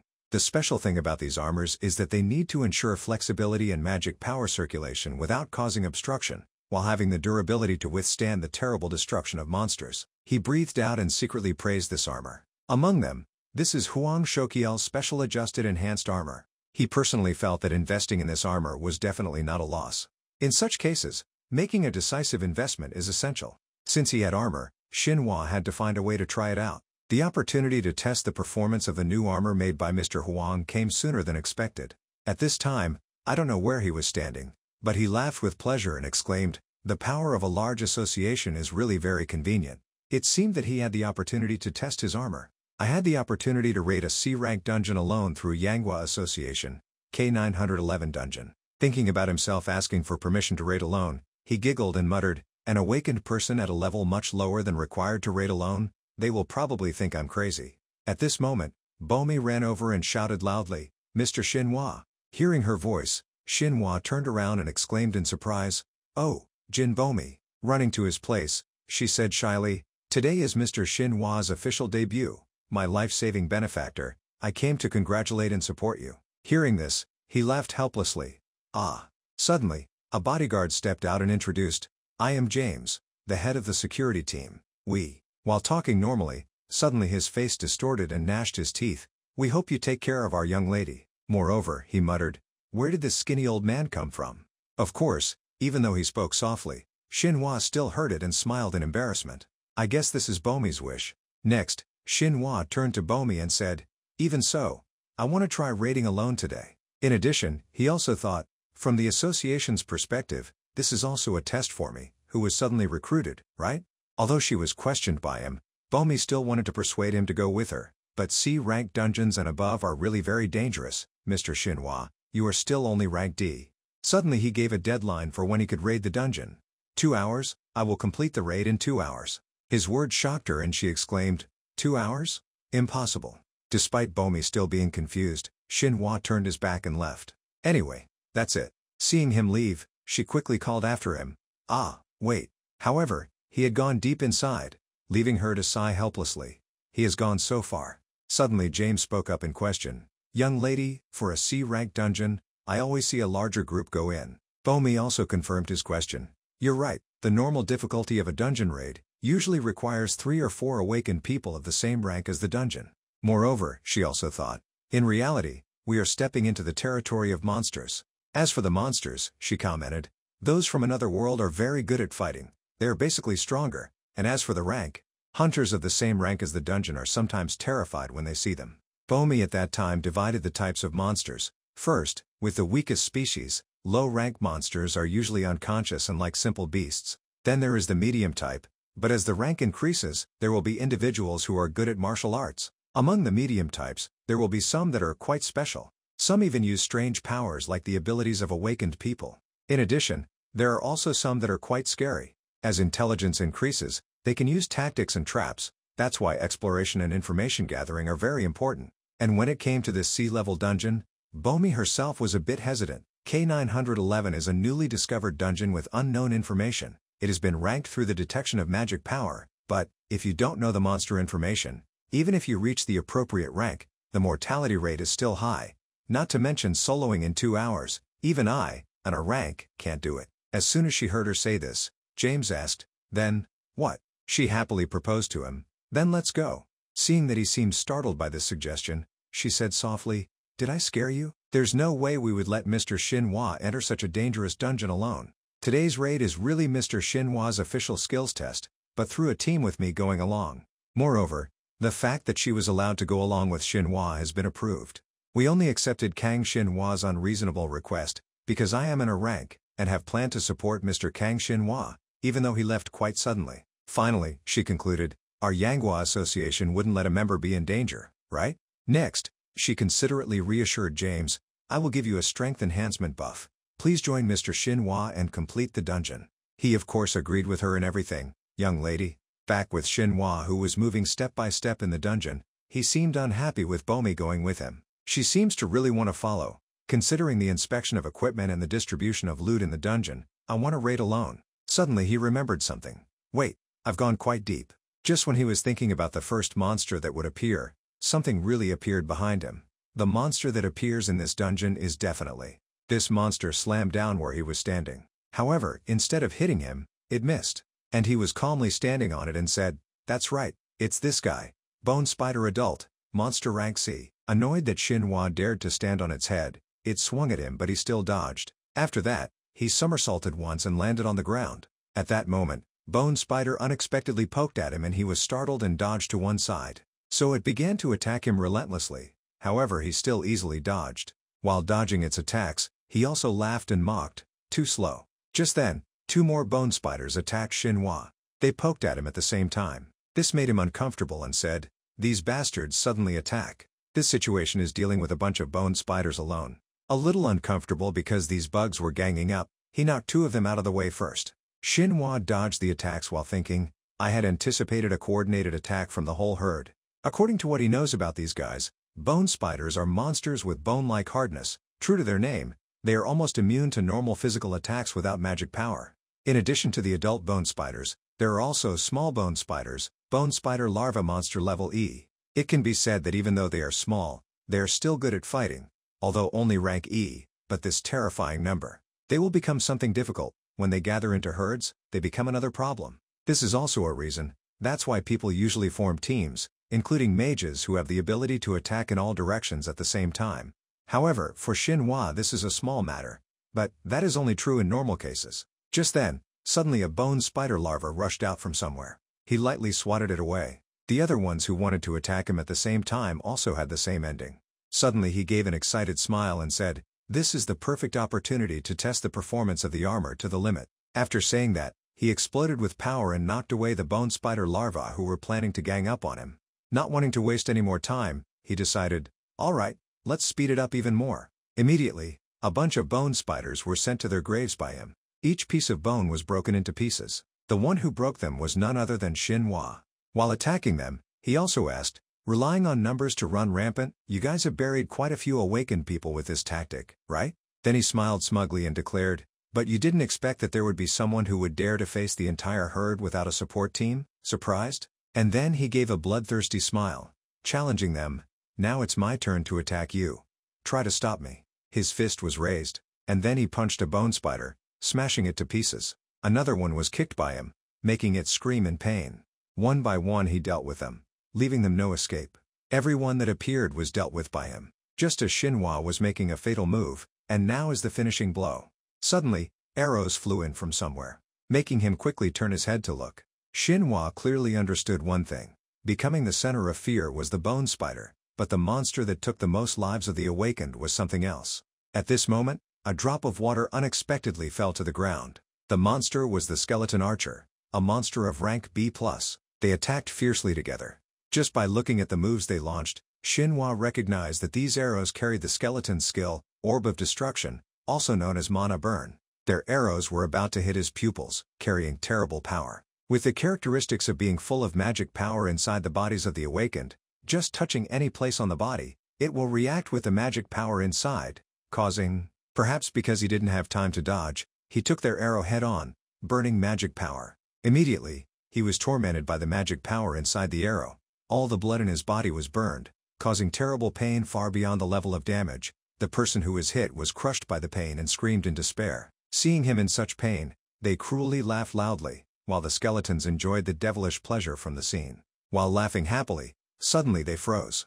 Surely, that was the script you were facing. Under the ground at that time were thousands of arrows from the skeletons. At the same time a voice rang out. Surprising, right? This ability, this way of using it, are all things you are witnessing for the first time. Shinhwa, even though he had taken a lot of hits from them, still stood firm and boastfully showed off, and this is a gift from that Magos, discovered and used by me, the special skill, Kwang Chihoa, Steel Flower. The reason he could come out whole after being hit by these skeletons was because he had used the skill of steelifying his whole body. Although he seemed pleased with this skill on the outside, in his heart he was still a little worried. Using the whole body state consumes a lot of magic power, so I have to end the battle quickly. So Shinhwa quickly got into a position to prepare to strike. As soon as he gave a skeleton a punch in the face and a punch in the stomach, he shouted loudly, "Ouch!" Boom! Not stopping there, he also used the double palm strike to send the entire group of skeletons on their way. At the same time, in another place in the dungeon, there were two figures moving at incredible speed. Bomi looked around the dungeon and exclaimed, then asked herself, "This is beyond expectation. This dungeon is bigger than I thought. Where has Mr. Shinhwa gone so deep?" At this moment, James was startled and exclaimed, "Huh, young lady, this is..." He looked at the pile of white bones on the ground and shouted in surprise, "That's spider monster." Bomi herself was no less shocked. That's a bone spider. There are also remnants of skeletons. This scene made James a little unbelievable, amazing. That man named Kang Shinhwa is really very powerful. Suddenly Bomi exclaimed, "Dangerous." Her words made him wonder and call out, "Young lady." She was horrified, covered her mouth with her hand and said, "If he's lucky, no, if he's really unlucky, he might have..." Entered the boss's room. The boss of this dungeon. That monster. Remembering that monster, she could only comment with 4 words, extremely dangerous.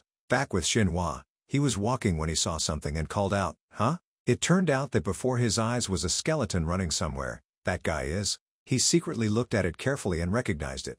A guard of Boss Kala, right. Discovering him is a good thing.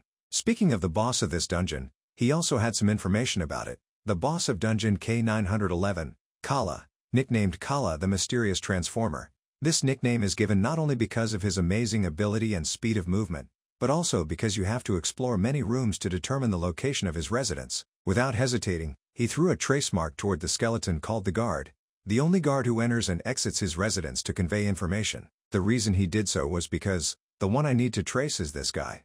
Not only using one move to trace, he also used eyeball enhancement to monitor more closely, marking magic power with a trace mark, then following the trace to find him. At this time, he excitedly muttered, "Now, lead me to Kala's room, friend." After a while, Shinhwa spoke, causing the guard to startle and turn his head to look. So this is it, Kala's hiding place. But before it could orient itself, he slapped it on the head and praised, "Very good." After that, he also said indifferently, "Thanks will be a power explosion." His eyes looked at the large crack on the rock and affirmed, "That's right, this strange crack, this is the entrance to Kala's room. Kala, who has never been conquered, will definitely drop a relic." This made him remember his past life. His relic is very valuable. It's a pity that information about conquering Kala in the war has been revealed. However, this life is different. The title of conquering Kala and the unique relic, I will take it this life. Inside that crack, there was a blurry figure floating in the air. As soon as it saw Shinhwa step into its territory, it made a sound full of curiosity and contempt. That strange multi-eyed thing was Kala the Mysterious Transformer. Facing this scary monster, Shinhwa wasn't afraid at all. On the contrary, he had an expectant smile. Suddenly Kala closed his eyes. Then unexpectedly, an eye appeared on Shinhwa's head from somewhere. A stream of power struck where he was standing. But luckily he dodged quickly and exclaimed in shock, "Oops!" Not giving him a way to retreat, Kala continuously attacked him with many different moves, but unfortunately for him, he always easily dodged. While dodging, he thought about the information that he had. Kala's skill is to control abnormal space. He summons clones from space through the eyes growing on his back. Truly a mysterious transformer. He had a way to deal with him. If you don't find the true body, you can't conquer him. So a dodging match took place. One attacked, and the other both dodged and looked for the opponent's weaknesses. Suddenly Kala spoke out and declared, I see. He has mocked and killed countless people with these hands. My ability is invincible. With ordinary eyes, no one can discover my true body. So it wasn't that he opened his mouth to speak, but Shinhwa just guessed so. Is he thinking that? Not wanting to waste much time, he used the eyeball enhancement skill to search for Kala's weaknesses, and finally he succeeded. Found it. His true body is? His eyes only had whites, and he glanced behind him. Suddenly he punched Kala in the face and shouted loudly, It's you. Giving an arrogant smile, Shinhwa declared, The flow of magic power. I see it all clearly, you idiot. One move was not enough. He used another move, which was body transformation, sword form. Immediately, he chopped Kala in half. As soon as its true body was destroyed, his clones also gradually disintegrated. After dealing with the boss, Shinhwa happily said, Good, now it's time to get the relic. But before he could do anything, a hand rose from the ground and grabbed his chin. That thing exclaimed, Surprising. Kala rose from the ground and angrily shouted, You made me reveal my true power. He quickly activated the special awakening skill. Immediately, the bones on his body pieced together, making Shinhwa extremely surprised. His shattered body is regenerating. At the same time, Bulmi was walking when she felt something and called out. She worriedly called, Mr. Shinhwa. Kala's entire body gradually melted. From within the pile of white bones, flesh and blood began to form, enveloping his body at dizzying speed. 2 horns also grew from his bony head, and the sharp fangs in his mouth also grew longer. Shinhwa looked at Kala's body and wondered, could this be the beginning of Phase 2? Kala rushed over and choked him, questioning, You think you've won? He grabbed Kala's bony arm and groaned in pain. Kala secretly acknowledged, To be honest, humans are very strong. He glanced at Shinhwa and exclaimed, Amazing indeed. He remembered fighting Vo Tich, intelligent and persistent. Kala also remembered, even the invincible replication technique that I pride myself on. Honestly, it was seen through several times. He thought of Vo Tich's face again. He pondered, but that smug smile on that human's face. He remembered, just a few minutes later, it twisted miserably. In the ancient ruins, a huge explosion occurred. Kala, after returning to his true form, quickly defeated Vo Tich. He thought, when awakened, I no longer have clones, but my body recovers, strength and speed increase. He pondered, even overshadowed by nicknames like the Elusive One, it's so simple. Ultimately that's it. Without needing cheap tricks, I have overwhelmed them from the beginning. Alright, that sound is always pleasant to hear. Suddenly he heard a sound. Strange, isn't it? Kala was surprised. Huh? Shinhwa's whole body gradually turned into metal. The arm that was choking him also cracked. He smiled and said, My head should have exploded, but your hand shattered instead. Shinhwa let go of Kala, and tried to use his own power. His whole body quickly turned into metal. Shinhwa swung, knocking Kala away from himself. He was knocked away and shouted in panic, What? He walked towards Kala, tapping his head and announcing, Your rank is defined by the Awakened Association as B+, right? My awakening rank is D, but with a Kwang Chi Hoa effect added, my current rank is probably. Shinhwa smiled and declared, No, maybe it's rank A. Kala didn't believe it and shouted, Impossible. Shinhwa waved his hand and interrupted him. Alright, what do you really want to ask now? Then he guessed and spoke out Kala's questions. How did you jump 4 ranks, an ordinary D-rank human? Too predictable. Kala looked at him in surprise. Shinhwa lowered his head and said, To answer that, then. He raised his head and declared, Experience and seniority. I guess that's it. After saying that, he swung his hand and punched Kala in the chin. Shinhwa looked at him and announced, Don't worry, really with the current energy capacity, the whole body steel transformation is about to reach its limit, so what's left is simple. He raised his hand. His steel arm suddenly turned huge. Shinhwa shouted loudly, I will crush you before the steel transformation ends. Suddenly, 2 people were falling from the sky. One shouted, Mr. Sinha. Hearing this, Shinhwa looked up. This voice, Miss Bomi. Before he could react, Jin Bomi had fallen on him, her knee falling straight into his face. Shinhwa was pushed away, and Jin Bomin shouted in panic, Sorry, are you okay, Mr. Sinha? He hesitated and replied, I'm okay. No, I was okay until this moment. She looked up and saw Kala in horror. That aside, behind you, behind. Jin Bomi screamed, "Monster boss." Then she created a ball of golden power in her hand. The ball grew bigger and bigger, until she lifted it with both hands, reaching the threshold of power. Jin Bomi gestured, "Step back, Mr. Sinha, I'll protect you." James standing behind her exclaimed in surprise, "The power is amazing." Jin Bomi said loudly, "I will use all my firepower." Then she paused. Huh? She saw Kala's body gradually disintegrating. Then, the skeleton fell to the ground, causing Jin Bomi to gasp in shock. She realized, this is the remnant of the monster boss. She asked, "Mr. Sinha, don't tell me that." Xinhua just smiled and nodded. Haha. She widened her eyes in surprise. A moment later Jin Bomi called Jin Sung Tae. He shouted loudly, "An hour." She recounted, "Yes, Dad, I still can't believe it, but when I went in to save him, the boss had already been defeated?" When passing through the portal, the other guards also looked at Xinhua in surprise. Jin Bomi continued the story. "We were all shocked. Me and the others were originally going to support Mr. Sinha. Mr. Sinha." She blushed slightly, looking at Xinhua brushing the dust off his body with his hands. Then she affirmed to her father, "He is the talent that our association desperately needs."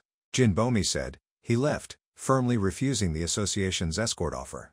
"Of course, they will be curious about this strange phenomenon, a D-rank soloing, but I also want to know so badly." Xinhua, after walking for a long time, vigilantly looked behind him to see if anyone was following him. Then he took out a necklace and said happily, "Kala's unique relic. Stealth, Kala's chaos." He looked at the stone and continued, "This is the main reason why I solved this dungeon myself." On his hand was the chaos of Kala stone at level A, allowing him to store inanimate objects and summon alternate spaces. Xinhua raised his hand, opening a space portal. Immediately the body fragments of Kala flew out, surprising him.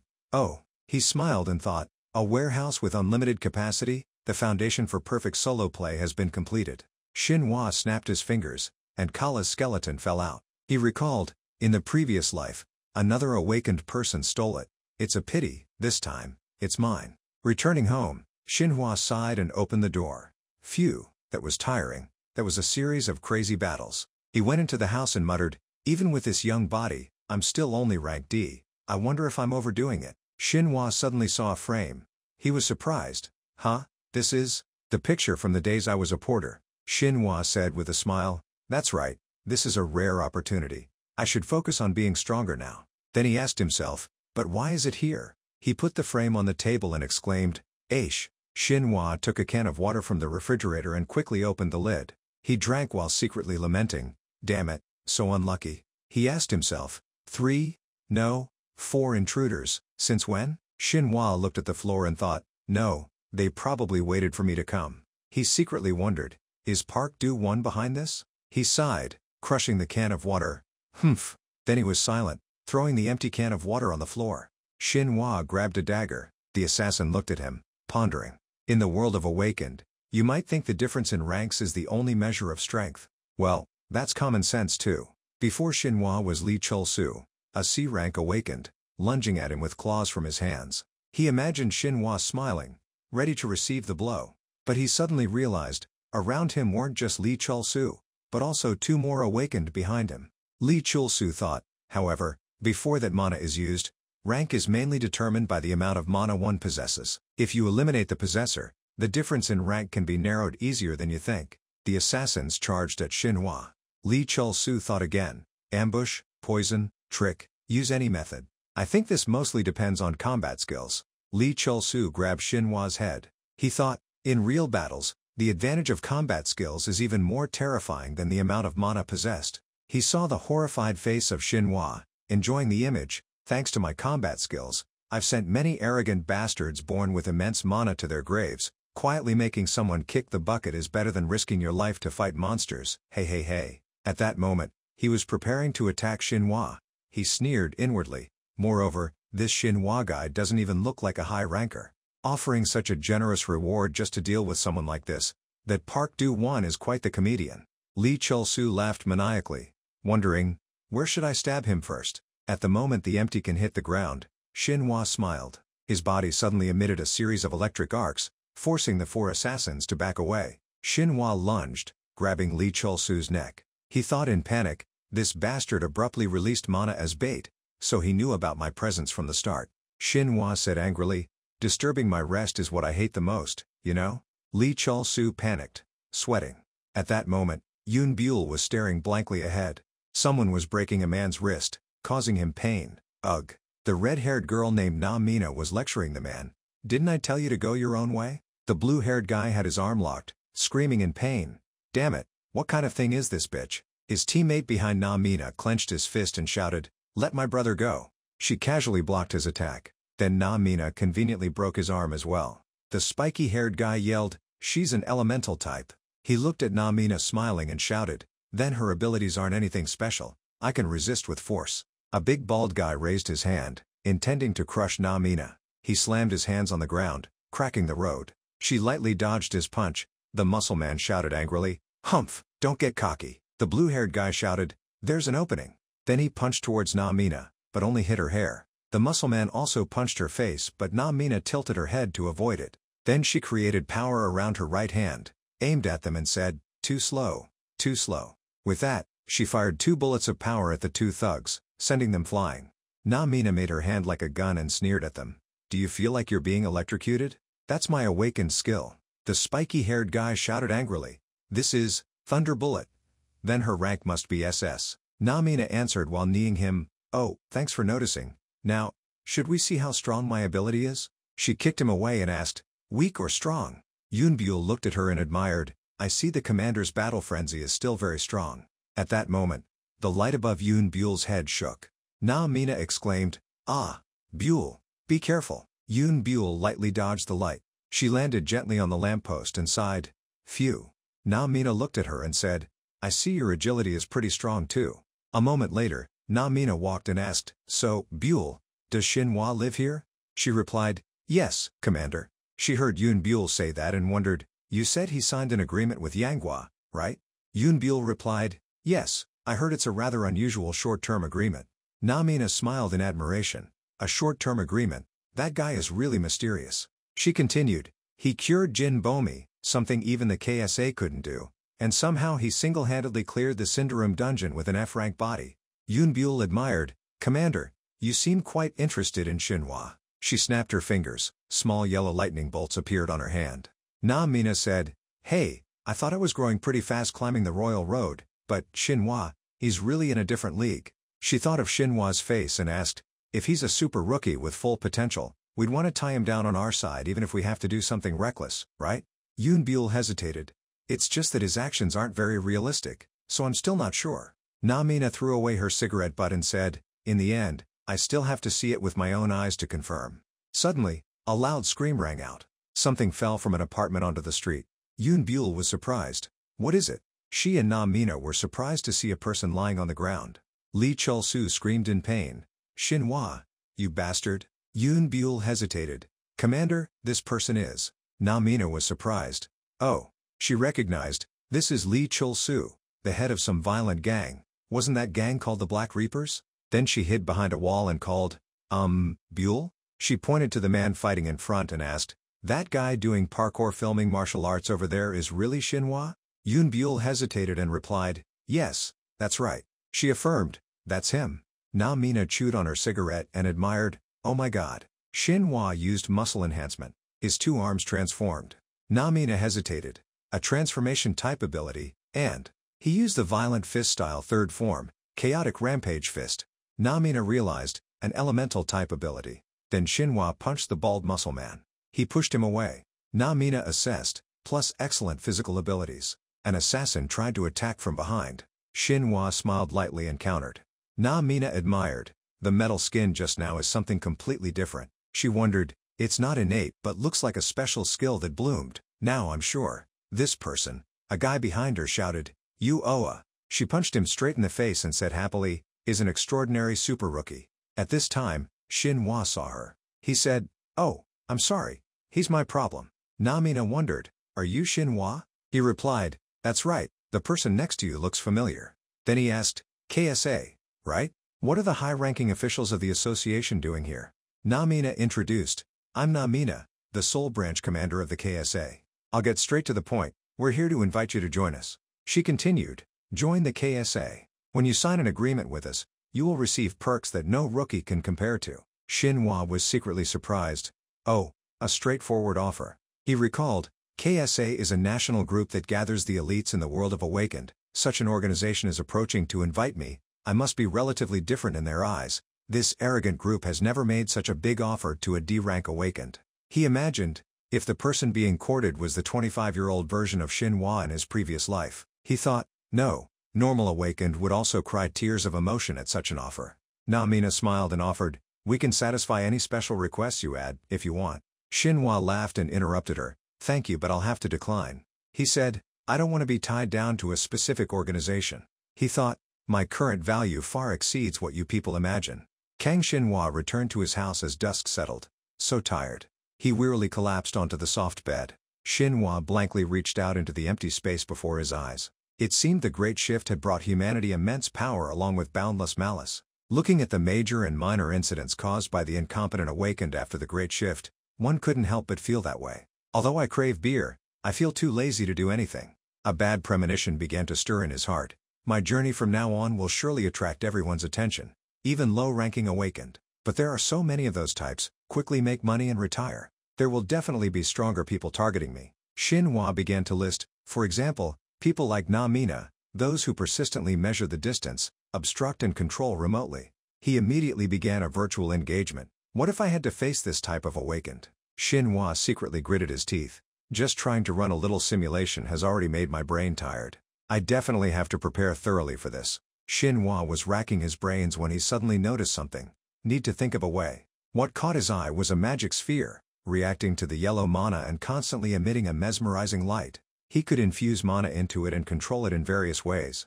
Moreover, it could be used to attack by throwing it when containing strong mana, but no Awakened had ever really used it effectively. Infusing mana into a spherical liquid was also not easy to create resonance. Therefore, in his past life, it was just a ridiculous artifact, used as a toy for children.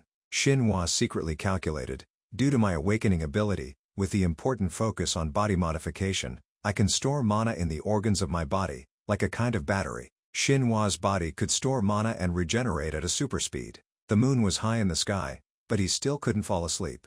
Even though the overall amount of mana is lacking, but if I make good use of my mana recovery ability that surpasses others, wouldn't it become a rather formidable weapon? The location where that artifact was discovered must be. Xinhua quickly jumped up. The red zone danger area. Abandoned mine number 78. He rushed out of the house. His feet also began to emit flickering electric sparks, increasing the power of his legs. The muscles began to enlarge, stretching to the point where the blue veins popped out. Xinhua kicked off and flew straight up, gradually disappearing into the dark night. His destination was exactly abandoned mine number 78. Xinhua entered and casually brushed off some dust from his body, already entered quite deep. There must be a mana reaction nearby. Sensing a strange surge of power, his eyes immediately lit up. Oh, there's this reaction again. Xinhua reached out towards the rock in front and quickly smashed it. From within the rubble, a small sphere shot out and settled in his hand. Small cracks suddenly appeared on its body. 2 wings and a small tail then popped out. This is an A-grade sphere, an artifact that can be thrown and retrieved using mana, and has a separate, special soul. Xinhua laughed in surprise. You also have a soul? Great, then let's try to cooperate a bit. He gently threw it up and caught it again, repeating this several times. He secretly felt its power, releasing mana from his left arm. Xinhua fiddled with it for a while and then shouted, throwing it hard forward. The sphere quickly hit a large rock, shattering it in an instant. Xinhua couldn't help but laugh. As I predicted, the destructive power is amazing. Preparing to leave, a strange voice rang out, abruptly pulling him back. There's a little rat lurking here. Above, on the dried corpses, a crew-cut man had been perched there for who knows how long. He was Jang Sung-young, an A+ rank Awakened. He squinted, staring intently at the person below. This is the Black Cross clan's territory. Who are you? Xinhua didn't answer, thinking to himself, this guy is one of the 3 high-ups of the Black Cross clan, a criminal organization and notorious killer in my past life. Xinhua began to feel uneasy, looking around nervously. This guy isn't like those street thugs. Only then did he notice the corpses scattered around. A crazy person who kills just for fun. The corpses were withered, with veins showing under their grayish skin. This guy seems quite dangerous. Xinhua was enraged by his cruelty and shouted, really, even though you're a large criminal organization, you tolerate a crazy killer like you? The Black Cross clan's reputation is ruined now. Sung Young slowly stood up. He coldly stepped on the face of a man who was still faintly breathing, causing him to groan in pain. Sung Young did not hesitate to stand straight, putting all his body weight on his face. Witnessing this brutal scene, Shinhwa could only clench his lips in indignation. He hissed through his teeth, "Those who have insulted me and the Black Cross clan have all died by my hands." Sung Young tilted his head back and exaggeratedly shouted, "You will be executed immediately." Shinhwa hardened his face, preparing to attack, coming, hardened steel. But before he could utter the word Hua, he took a powerful punch to the face. His whole body flew straight into the rocks behind him. "He's fast." Shinhwa widened his eyes, following the opponent's every movement. "That's right, it's like that." Based on his movements and attacks, he could recognize, this guy's special ability is vampire. He dodged to the side, avoiding his hand full of sharp claws. Sung Young rushed straight down to the ground below. He used his long hands like an extremely advanced weapon, swinging towards his opponent. Shinhwa gritted his teeth, gracefully avoiding these dangerous blows. A bad feeling began to rise in his heart. He's fast, the way he attacks is almost like a beast. He began to strengthen his muscles. One of Shinhwa's hands immediately grew larger, with blue veins popping out from under his skin. He swung his hand powerfully towards him, but he easily dodged, a martial arts technique full of acrobatics, with speed far exceeding humans. This is called vampire martial arts. He dodged wherever I attacked. But Sung Young's calculations were no match for Shinhwa's calculations. Seeing the opponent hook a finger into his collar, he couldn't help but be surprised. "You still caught up to me?" Shinhwa excitedly clenched his fist. "Finally, my eyes have adapted. Although I look like this, my combat experience is more than 30 years greater than yours." He swung a thunderous punch into the opponent's face. But unexpectedly, Sung Young opened his mouth and bit down tightly on his fist. With just his mouth, he resolutely lifted Shinhwa's body up in horror. What is this?" Sung Young threw him hard onto the ground below, shattering it. Lying on the dusty rubble, he cleared his throat and coughed twice. He arrogantly put on a face. This is the difference in power. Sung Young grinned grotesquely, approaching his prey. Shinhwa lay in one place, sighing. "Truthfully, he's really strong. A+ rank with a rare trait. Indeed, I'm probably only one step away from reaching the peak of my past life." He laughed maniacally, reaching out to grab his collar. He expressed his interest in him. "You're a special grade. It seems you'll be my meal." Sung Young excitedly pressed his teeth deep into the opponent's flesh. His tongue lolled out greedily. "That's right, this feeling is why I can't stop killing people." But his actions suddenly stopped, his eyebrows slightly raised. Sung Young began to feel the liquid in his mouth. "Wait, something's not right. This is normal blood." Shinhwa suddenly reached out and hugged him tightly. He smirked, using the toxicity skill, targeting all the blood in his body. Sung Young, being tightly hugged, could only struggle and groan in his mouth. He tried to grit his teeth and bite tightly. Shinhwa hugged his mouth tightly and shouted, "Then who will fall first, you or me?" Sung Young fell backward, his mouth agape, drawl flowing down, muttering, "Bastard." The item Shinhwa obtained from him was the Rocky's bracelet, grade A, which could recover through accumulating mental and physical overload. He excitedly put it on his wrist. "You have something interesting." At that moment, two gaudily dressed, grim-faced men rushed over, shouting, "Leader! Support!" "Huh? This is getting a little dangerous, isn't it?" Suddenly, the tail of the sphere thrashed powerfully. "Oh, you want me to use it?" He gave a confident smile, raising it high, thinking, "All right, let's see how compatible we are." The two newcomers looked at Shinhwa with eyes full of gunpowder. "That dog made our leader like this? So he dares to mess with the Jang Sung Young squad." They used their vampire skills, beast transformation, and hell bullet, threatening loudly, "I'll kill you."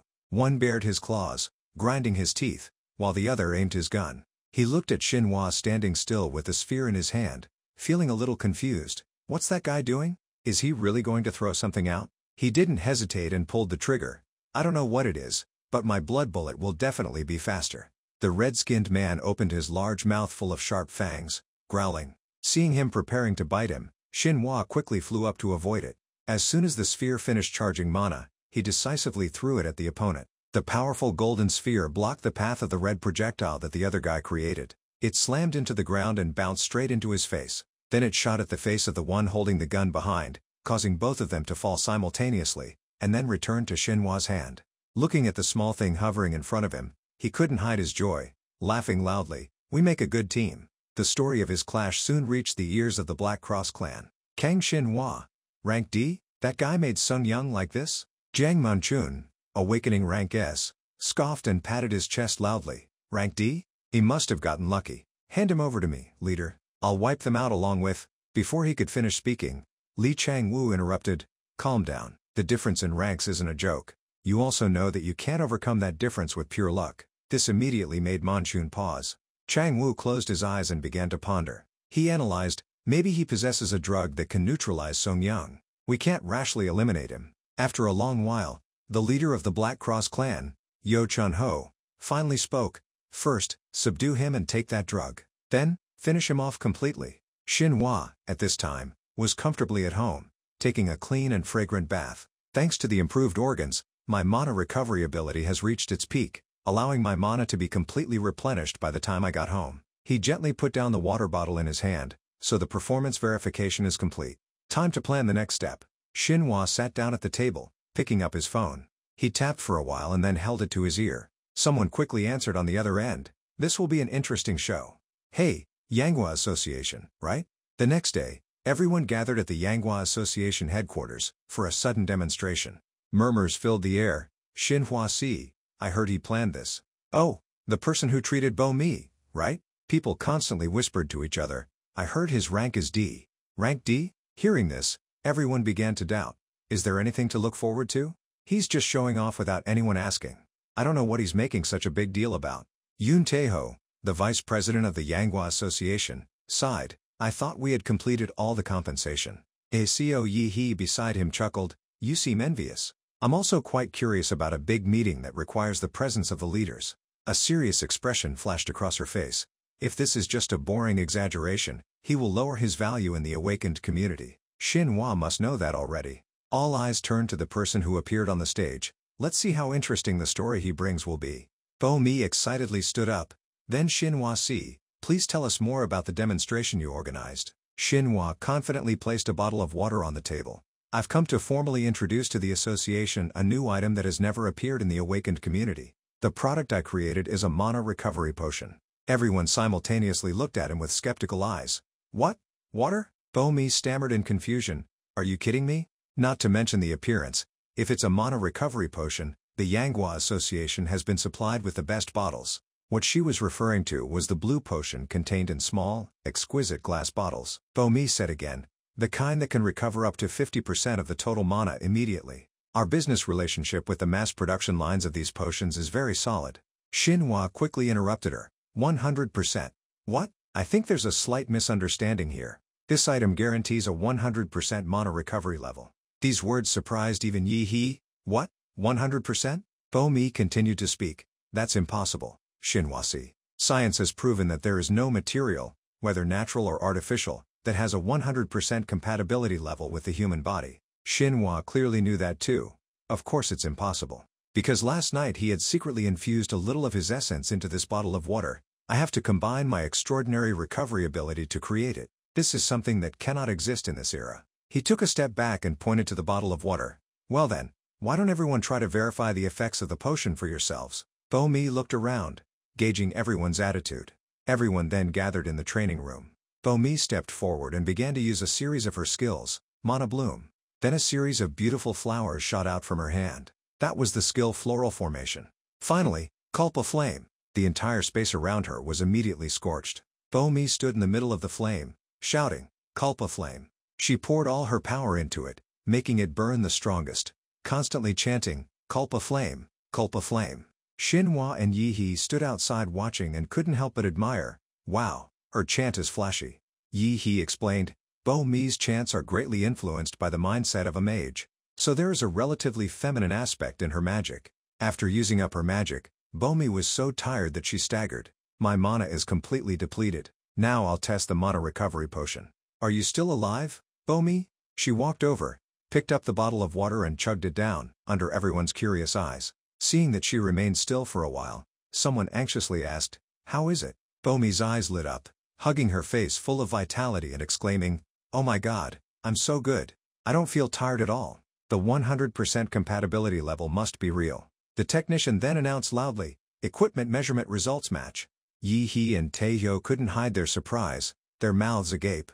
The main reason for the death of Awakened in dungeons is the loss of combat ability due to mana shortage. If this thing can prevent that mana depletion, then it is truly valuable. Xinhua confidently said, I call it elixir. Yi He smirked with excitement. Elixir, huh? This is amazing.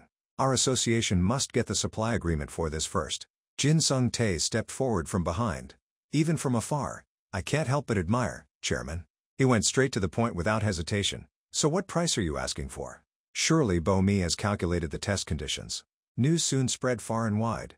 An elixir was immediately traded successfully. In addition, an exclusive contract was signed for 50% of the monthly product volume, 2 billion. That was the profit Xinhua earned from a bottle of water mixed with mana. Through this incident, the name Kang Xinhua began to be seriously spread in the awakened community. Na Mina was naturally also very interested in this potion. It seemed that the Marian side was also desperately searching for it. Xin Yunga and Mok Jinwoo also seemed to be no exception in this war. The next morning, upon waking up, Xinhua comfortably yawned and stretched. I slept so well last night. It's been a long time since I had such a good sleep. It seems like it's been since I got back until now. That was really great. The notification sound suddenly rang. Co Yi He. She informed him, Xinhua. The dungeon raid scheduled for today is Dungeon K-1004. Please arrive at Guro Station before 2030. The raid has prepared porters, so there's no need to bring them. K-1004. Reading this, Xinhua's eyes lit up. Wait a minute. If I remember correctly, Dungeon K-1004 is where the Transcendence Flower is located, right? Also, isn't this where I can get stimulants? Stimulants were a drug that would be created in a few years and have more enhancing effects than recovery. Because the method of mixing the ingredients was unique and unrelated, it was truly born by chance. It almost created an arms race from the moment it was created. In this world, raiding and destroying dungeons was very important. By using enhancement potions, you could get more loot and experience points. And the Transcendence Flower helped enhance the brain's ability to function. It helped increase computational power and execute the smallest things. Flowering occurred randomly from monsters affected by the energy of this flower. There were also entities that gave you special abilities. And there were also toxic or useless entities. It wasn't something that you could eat right away. Xinhua opened his mouth. Immediately, a flower slipped into his throat. Nicholas Hagen was the one who gave him that. This is a flower that I don't know much about. Help me test its effects. Thank you. At that time, he could only open his eyes in horror. There were times, no, many times like that. Hey, as far as I know, that flower is the flower of abundance. The K-1004 dungeon was currently an A+ rank dungeon. Just like when conquering Magos, the flower was an item that could only be obtained when you conquered the head of that organization. The heads of this organization were SS-level monsters, different from the ordinary level monsters in the dungeon. Attacking the Western Painting Association must not be easy either. Xinhua pondered. Co Yi He, the strongest member of the Western Painting Association, is ranked S+. If you go too far, you could lose a high-ranking person who is extremely valuable. His fingers swiped across the phone screen. Let's see, who is the boss of K-1004? Xinhua watched and nodded. As I predicted, there is no attack. He began to think about his past life. My age used to be 56 years old. The older I got, the more I understood about everything. Power and money. I don't want to miss anything. Xinhua continued to stare at the phone screen. Moreover, Nicholas hasn't retreated yet? This was the person who, in his previous life, had created Kuro and actively prepared for the apocalypse. This information surprised him a little. Just when I retreated, I thought he might have retreated as well. His finger tapped and searched for the name Nicholas Hagen. Nicholas Hagen. Why are there so many people with the same name? Xinhua wearily rubbed his eyes.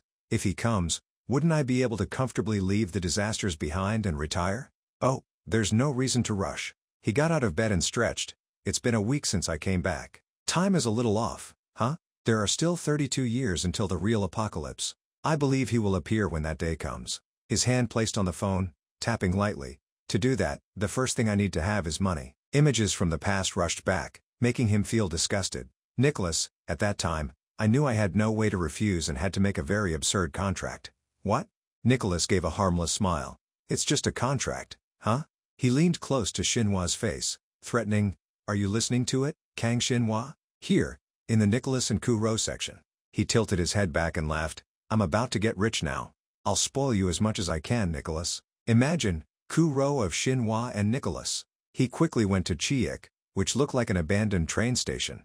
To do that, you must not forget to invest in jobs that you can make money whenever you have time. Xinhua stood near Jij Station, looking down at the rubble below, sighing, this place is terrible every time I look down. The fog zone. The zone of death at any time. due to the Great Flood and the deadly fog that was gradually encroaching on the city. Small sparrows only needed to inhale this gas to roll over and die. Xinhua glanced around. This area is a dark city where no one can live here. In other words, no one wants to live here. Currently, this place is like a pile of rubble with no value. His arms spread wide, his feet stepping forward, excitedly deciding, "But I will buy this land." Xinhua jumped nimbly from building to building. This building is still usable, and that one too. He widened his eyes and looked into the distance, then suddenly noticed something. Huh? Below, two thugs were ganging up on a man. "You just sit there quietly." One of his legs seemed to have a long gash. The man trembled and shouted, "But I gave you everything you wanted already." The two laughed, "But that's still not enough. Instead of leaving a corpse behind and being wanted by the KSA, it's better to consider it an accidental death in this fog." The man weakly cursed, "You are devils. Thank you for the compliment." "That's a good compliment." As soon as the words ended, a hand suddenly grabbed his head. The one next to him suffered the same fate. Xinhua from behind used his hand to smash the heads of the two thugs together, causing them to scream loudly. One struggled out of his arms. "Hey!" The other hugged his injured face, roaring, "What is it?" Xinhua crossed his arms and questioned, "Did you witness the scene?" They snapped and picked up their weapons, rushing crazily towards him. "You bastard, die!" He turned around, dodging the two sharp blades of the opponent. The two blades slipped behind his back. His two hands once again grabbed their heads tightly. Xinhua turned, throwing them face down to the ground, shattering the ground. Only then did he notice the fog. It's time for the deadly fog to spread. The black gas was rushing towards here with incredible speed. Xinhua suddenly spoke, "Hey, hold on tight." The man on the ground blankly raised his face. "Huh?" Before the opponent could understand, he tightly hugged the man, flying straight into the sky, causing him to scream in fear. Xinhua glanced down. Then he quickly looked straight up. He reminded the opponent, "It seems you've been poisoned with a paralyzing agent, huh?" A familiar voice spoke, causing Xinhua to pause. "That's right. I didn't expect I would be poisoned." The man he had just saved turned out to be Senior Cha Choi. His real name was Choi Ji-huk, but his old colleagues usually called him Cha Choi instead of his real name. He was a rare, kind, good-hearted person in the awakened society. In 2030, Sindarum was attacked by monsters. Xinhua and Ji-huk ran away together at that time. "Run away, Xinhua." He let Xinhua take the child first, while he volunteered to stay behind. "I'll block Magos." He raised his hand to block a bullet for the child and shouted, "That's dangerous, Ji-huk-young." Ji-huk did not hesitate to rush straight towards the monster. "If we stay here, we will all die. Don't worry about me, I'll run later." He looked back and shouted, "Take that child away." A blue-green monster from behind roared, rushing toward Xinhua. He was startled and grabbed the child with one hand, punching it hard in the face with the other, causing it to fall. His eyes were already glistening with tears. "No!" Xinhua called out loudly. "Cha Choi." Ji-huk from afar shouted, "Xinhua Kang." The opponent's shout made him a little stunned. Ji-huk looked at him and gave a reassuring smile. "I'm a Christian. Are you heartless enough to let the child see a dead person in front of him?" A tear began to roll down Xinhua's hard-working face. Ji-huk powerfully pushed him, urging, "Go." He turned around to challenge the monster. "Who do you think you are, Magos?" "Me." He ran in a different direction to distract it. "Now you know, right?" he kept saying while running. "Run away, Xinhua."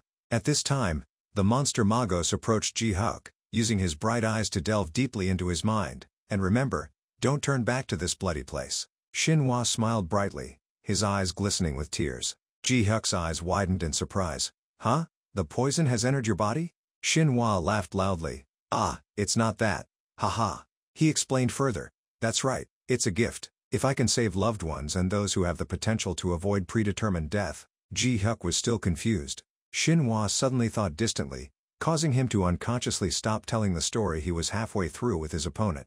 He suddenly remembered what Nicholas had repeated to him about the inflection point of return, the rare inflection point, which was doing what he didn't do in his previous life, thereby changing the predetermined future. Nicholas had said that the more these inflection points accumulated, the more the future would change from the history he knew.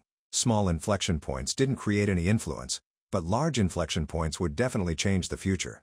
He wondered, will the future really change like that? A moment later, Xinhua landed on the ground, skidding a short distance to stop. His inner thoughts continued. "Even so, I can't become as calculatingly cold as he is in the face of emotions." Then, he tried to reassure himself, "Well, everything going smoothly is a good thing." Xinhua grinned widely, asking cheerfully, "So, are you hurt anywhere?" Ji-huk hesitated. "No, sir." You're Xinhua, right? How should I repay this favor? Xinhua immediately waved it off. Haha, there's no need to overthink it. But Ji-Huk didn't seem to think so. He swallowed, looking nervous. The gentle afternoon sun poured down on the clouds, dyeing the sky golden where the silent mountain ranges resided. Ji-Huk sat on the train, resting his chin on his hand, looking out the distant window. Xinhua, recalling the moment before the two said goodbye, Xinhua casually brushed off his hands, saying, "Just a glass of soju is enough. I don't ask for anything more." Ji-Huk remembered this and chuckled to himself, looking very happy. At this time, at another location called the K-1004 dungeon, which seemed to be a natural resource extraction site, Xinhua sauntered in and attracted Ye-He's attention. Ah, Xinhua Si. In addition, there were several other workers and an extra young man there. The young man with a high ponytail immediately clasped his hands in a chivalrous greeting. His name is Young Hoon, from the Manhwa Guild's demolition team, awakened grade A. A woman with a healthy appearance and golden hair named Jin Bo Mi, awakened grade A Yoon Taeho. The boy with a confident smile, awakened grade S Seo Yi-Hee, also the one who greeted Xinhua earlier, awakened grade S+, plus the main character, Xinhua, awakened grade D, that made the whole group. Bo Mi warmly struck up a conversation. Xinhua Si, this is your first official battle as a contract member of the guild. She kindly encouraged, this dungeon has a fairly high ranking for you, so you don't have to worry, because you won't have to lead as the main dealer. I just want to try coordinating as a team. Xinhua sighed. I see. Then, she turned to instruct the workers. Well then, the porters will stay behind for the time being. Suddenly, someone interrupted. Ah no, we don't need porters. Xinhua said, waving his hand and casting a spell, Kai's Chaos. Bo Mi wondered, but Xinhua Si, if you give up taking the loot in the dungeon, it will definitely be a significant amount. If the porters are brought in later, the value of the loot may decrease. He snapped his fingers, full of confidence. There's really no need to worry. After the snap, something appeared that made Bo Mi and the others gape in surprise. What is that? In Xinhua's hand was a small palm-sized sphere with blue wings, which he said was a subspace item. He proudly introduced, it's nothing more than an omnipotent storage. Bo Mi was a little shocked by that thing, her voice hesitant. Oh my god, I've heard about the existence of subspace, but, not only Bo Mi but also Taeho and Jung-hoon stared intently. What an incredibly rare item. Yi-Hee seemed suspicious. I don't understand how interesting things keep appearing from you. Well, today, the porters are considered to have paid leave. Xinhua replied, because this is a dangerous dungeon. The group of workers, as if only waiting for this, immediately cheered loudly upon hearing the news of paid leave. Wah, Xinhua Si, thank you so much. The joy hadn't lasted long before it was interrupted by a swarm of monsters that didn't know where they came from. They rushed madly to attack and roared wildly, including a plus-grade muckbit armadillos and a grade blue armadillos. Yi-Hee hurriedly warned loudly, they're suddenly rushing in. Xinhua Si, step back. The rest of you get ready. Yes, but on the contrary, Xinhua didn't seem afraid at all. Dungeon K-1004 is a place I've been to many times in my previous life, so I'm quite familiar with the ecosystem and attack methods here. Jung-hoon rushed up to attack aggressively. He muttered to himself to gain momentum. 1, 2. Then he jumped high, unleashing a series of kicks into the monsters, his fists so fast that the naked eye couldn't see clearly. As soon as he finished, they were knocked flying in all directions, and Jung-hoon standing in the middle looked very impressive. Yi-Hee reached out her hand, while ordering the spirit beast from her power. Spirit beast, preparing to attack. The wolf jumped zigzagging, using this monster as a springboard to jump up and attack another one. Wherever it stepped, that one was not left intact. Not willing to stand still and be outdone, Taeho also quickly took action. He rushed into the middle of the monster swarm, unleashing ice lance, sharp ice spears piercing the monsters' bellies. Appearing right after Taeho was Bo Mi with fire skills in contrast to her teammates, Fire Strike. She glided past the monster swarm as light as a feather, leaving behind a swirling fire, Culpa Fire. Xinhua admired the performance of his teammates and was impatient to join the attack. That's really spectacular. And me. Before he could finish, he was interrupted by Yi-Hee. Xinhua Si, just watch for now. His feet immediately stopped after that request. Bo Mi quickly came to the rescue. That's right, armadillos have very high defense, so it will be difficult to defeat them without cooperation. Watch our coordination carefully. Xinhua reluctantly obeyed, even though he didn't want to at all. Are these people protecting me? Are they trying to keep me from getting hurt? They kept caring about me and paying attention to me throughout the match. He reluctantly agreed. That's right, this is how the Manhwa Guild feels like. Well, I don't hate it. The situation of the match was still hot and there was no sign of improvement. Shinhwa murmured, "Well then, maybe I should reduce the worry for those people a little." Thinking his doing, he eagerly stepped forward. Bo Mi was in an extremely comfortable fighting mood and she wanted to share that. "Oh, the magic is going in very well today. Did Shinhwa see that?" But Bo Mi didn't hear a reply. When she turned to look, it was already too late. "He's not here?" While she was busy looking for him, she inadvertently became careless. Where is he, after all? She didn't know that there was danger descending on her head. Yi was startled to see this. She immediately ordered the wolf, spirit beast, switching to defensive mode. Then it immediately rushed to Bo Mi's side and kicked away the monster that was about to devour the little girl. Only then did she realize, startled and shouting, "Wah!" Bo Mi seemed to be frightened out of her wits. Hick. Shinhwa only now arrived, dragging a monster that had been dealt with. "Oh ha ha, I'm sorry. When dealing with those guys on the opposite road, I was a little..." Bo Mi was surprised again. She stared at the monster in his hand. "Shinhwa see, this is an A+ grade adult, did you catch it alone?" She unconsciously trembled because she was too shocked. He smiled lightly. "It seems like you underestimated my abilities a bit." He threw the monster on the ground with a bang. Bo Mi was curious about the strange thing. "This punch and scar is a technique I've never seen. Are you using a special kind of boxing?" Shinhwa puffed out his chest proudly. He pretended to breathe out calmly. "You must be quite talented as well." "Akuyen, it is a boxing technique passed down from Mukiel, who came from the Mugan continent. Out of a total of 10 boxing moves, I can currently only use the moves that match my rank, including moves that are roughly about physical skills such as palms, consecutive kicks, thunder and fire. Move 1. Fist of Burial, Cannon. Move 2. Fist of Oppression, Press. Move 3. Fist of Chaos, Frenzy. Move 4. Fist of Fire, Fire. Move 5. Fist of Thunder, Shock. Perhaps only 5 of these moves can be used," Yi suggested, her attitude also somewhat more respectful of Shinhwa than before. "Shinhwa see, it seems we misunderstood a bit. We must definitely recognize your true abilities.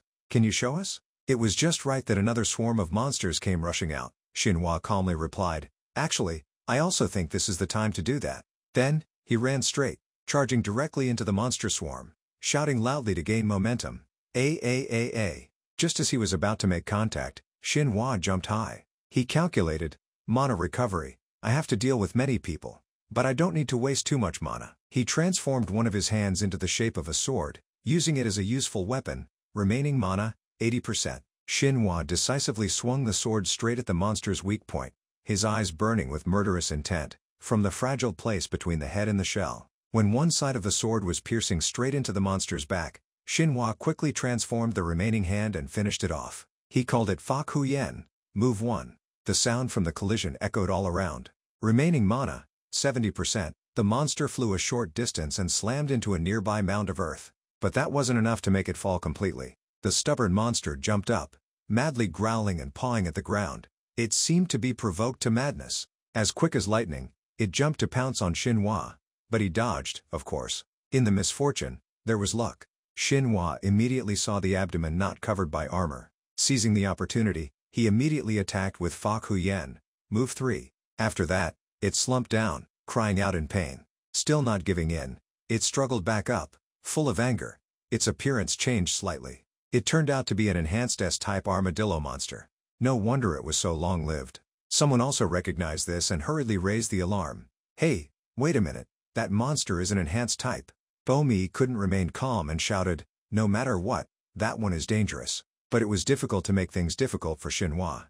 Seeing that his enemy was also not an easy opponent seemed to stimulate his fighting spirit even more. Shinhwa reached out to block a strong claw from the monster. With the same hand used to block, Shinhwa swelled up to double its original size to increase combat and defense power. His hand released an energy beam enough to push the monster away. Remaining mana, 50%. Suddenly, a whole swarm of ferocious monsters rushed in. Shinhwa showed no hesitation. He even curled his lips in a slight smile. "Hey!" He went into a fighting stance. The rocks under his feet turned to dust in a flash, blowing the monster swarm flying in all directions. Leg perception.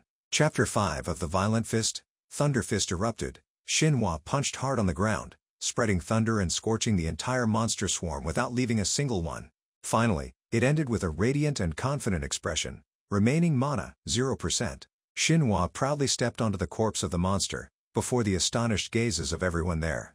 Xinhua Si, you really leave me speechless. Everyone's eyes widened, not daring to believe the battle they had just witnessed. Wow. But the silence was immediately broken by a remaining monster.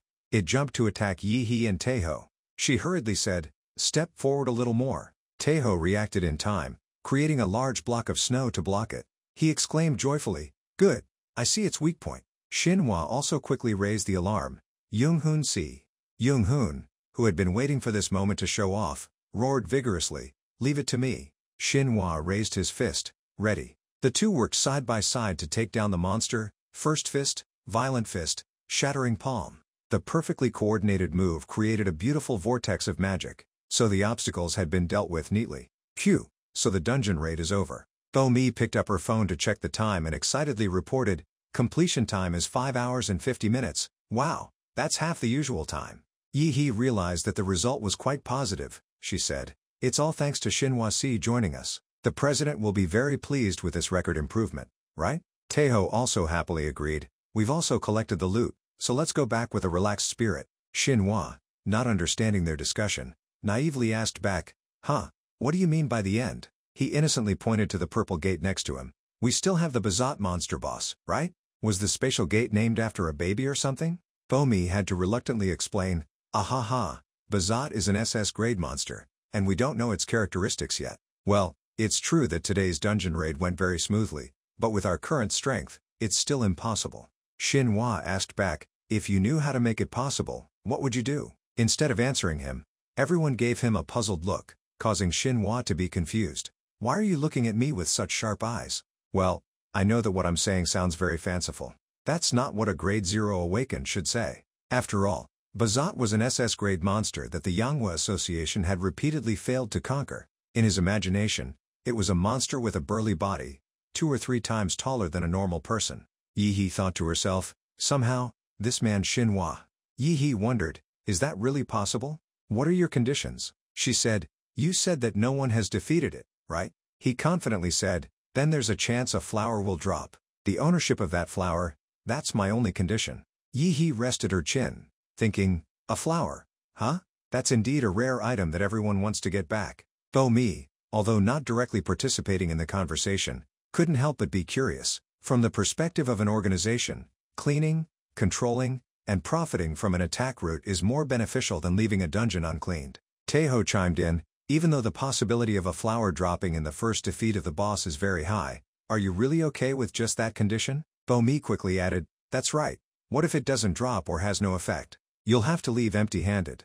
Xinhua tried his best to suppress his cunning expression. He thought to himself, "Of course I'm okay. I know what will drop." However, on the surface, he looked extremely naive. "Well, if things turn out like that, then I can't help it, haha." Bo-mi could only refuse directly. "We still can't do that. Unfair distribution is not within our association's policies, haha. Xinhua Si will also have a share when we distribute the loot." Everyone agreed, "That's obvious." Xinhua thought, "This association is really attractive." If she has said that, Xinhua stopped mentioning the issue. He kindly asked everyone, "Now then, it seems like no one is seriously injured, so everyone, focus on recovering with mana recovery potions." Everyone must have been tired. Some drank potions and water, while others took the opportunity to stretch their limbs. Bo-mi conveniently asked, "Xinhua Si, aren't you using any?" Not answering directly, Xinhua used action instead of words. He shouted and took a breath, and recovered mana in an instant. He said, "My body will fully recover in about 10 minutes. As soon as he finished speaking, someone shouted, "Your self-recovery speed is incredibly high." Bo-mi was surprised. Is that also part of his ability? Yi was no less impressed. All of his abilities are effective. He's truly an unimaginable variable. They decided to get to the main topic. "Let's discuss it now." Bazat is. After finishing the discussion, the whole group stepped through the purple gate one by one. Everyone looked full of energy and determination. Yi specifically reminded, "Well then, Taeho, especially you, because everyone knows you crave attention." He angrily retorted, "Chairman, you've said that 3 times already. Even I wouldn't go against the tactics to stand out." Bo-mi mockingly teased, "You were excited and ignored the tactics during the last dungeon exploration, weren't you?" He stammered, denying, "That's because I learned a new skill that time." "Don't say those things in front of the other members of the association." Xinhua watched them bickering, nodding in agreement. None of them seem afraid. "The atmosphere is quite good. as expected from an experienced association. On this side, Yi glanced over. Xinhua doesn't even have a bit of fluctuation, even though he should be worried because I play the main role in this tactic. Yi's eyes shone with undisguised admiration. I no longer doubt Xinhua's abilities, but I don't know if everything will go according to plan. What was coming was coming. The Bazat monster revealed itself, welcoming the group with a ferocious roar. The Bazat monster was the boss that had organized many wide-area attacks to defeat. Yi took a breath to steel her spirit. Upgraded outfits were used in many forms in the awakened community. Now they were basic equipment used by most awakened thanks to their overwhelming defense capabilities, but the problem was the existence of monsters that exceeded the limits of the equipment. Like this one. Previous attacks had failed because its destructive power overwhelmed even the upgraded outfits. Its method of attacking with its 4 limbs was very simple, but getting hit by one could also be fatal. To defeat it, you needed to avoid all attacks, but was that really possible? Xinhua jumped directly at the monster. His body nimbly weaved through the scratches and movements of Bazat, while taking the opportunity to get close and feed it many blows. Xinhua is dodging its attacks too easily. Its attack speed isn't slow either. Rewinding to when the group was discussing tactics, Xinhua was the one who offered his opinion first. The first step of the strategy will be, because its wide area destruction with attacks on one point is both its strength and weakness, when attacking we must definitely spread out widely. Everyone fought while absorbing every word Xinhua said. He seems to know the attack direction of the boss. That's right, he has a reason to be so confident. To be honest, Bazat's destructive power far exceeds even SS level. At this time, Xinhua still didn't neglect to distract the monster, creating opportunities for his teammates. If he got hit by a direct hit, even if he activated the steel transformation skill, he would inevitably be in danger. He still doesn't leave, constantly staying within its line of sight to distract its attention. Young-hoon had to admit, thanks to that, I have many opportunities to use big moves with high effectiveness. He decisively unleashed a large damage skill, severing wind palm kick. Next to him, Taeho was also trying to contribute with the ice storm skill. Yi powerfully shouted, "Summon Spirit Beast, attack form, aim for its left side."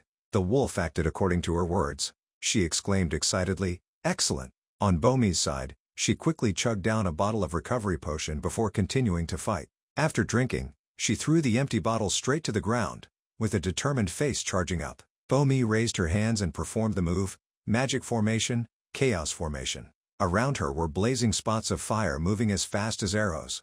Yi witnessed this and couldn't help but be happy with the positive situation of the battle. Bomi used a large spell. Thanks to Xinhua attracting the monster's attention, Bomi was able to expand the scope of the skill used. The monster suddenly raged, jumping high to dodge Bomi's fire move, surprising Xinhua behind. Fortunately, he dodged in time. Xinhua took that as motivation to continue rushing up. Countless circles of fire formed from that huge formation. Bazat's movement is slowed down. This is a support-type debuff spell. Recovery support and assistance are very rare. Jin Bomi is truly versatile, deploying both attack and support spells. Suddenly, Bazat had a different movement. It stood straight up.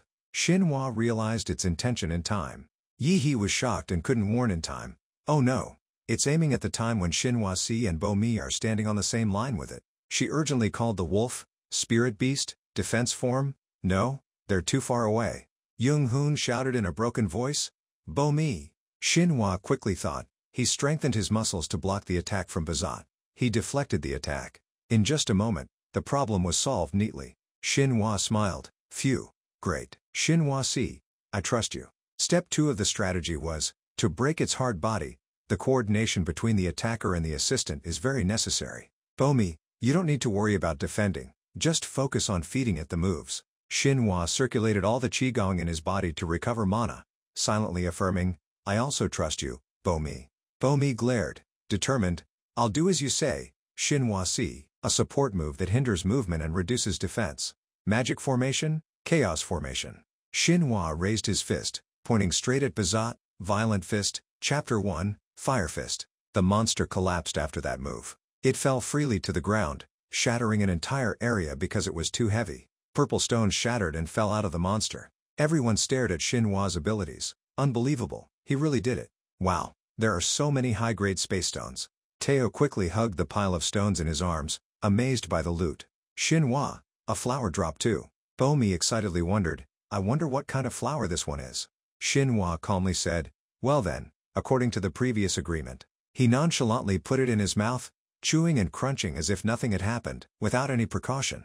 He even commented, "I wonder if its taste is as sour as a lemon." Transcendence Flower increases information processing ability, concretizes memory, and helps make clearer judgments from information about the target. Xinhua had just swallowed the flower when he immediately felt the effects. He clutched his head, looking pained. The effect is very fast. A lot of memories are flooding in. Headache. He repeatedly patted his head, causing Bomi to pay attention. Xinhua see. He turned to explain, "I have a slight headache due to the flower's ability. Ow." Before he could finish speaking, Xinhua was shocked by the scene he saw, and coughed. He suddenly saw Bomi's personal information without doing anything, even behind the clothes. Is this the effect of the flower? This information is too specific. Xinhua apologized in confusion. Ugh, sorry Bomi see, I didn't mean to. He tried in vain to control this power. Concentrate. Bomi's eyes widened, innocently not understanding what was happening. Xinhua tried to reassure his spirit. Anyway, even double awakening is considered very rare, and I've even awakened 6 times. This is a happy accident.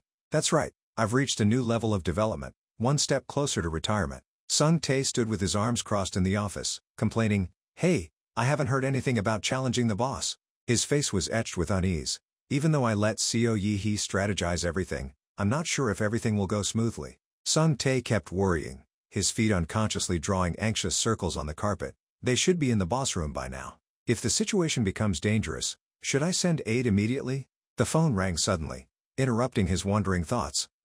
The text message was only a few lines long. Dungeon K-1004, Guro Station location, ownership belongs to the chairman and all are updated 3 seconds ago. What? Seeing the text messages, his anxiety vanished like the morning dew. Haha, hey, I was really overthinking it. Kang Xinhua, I know this guy is extraordinary, but he's truly more than I imagined. The sky was dark purple. A cold and scary night was falling.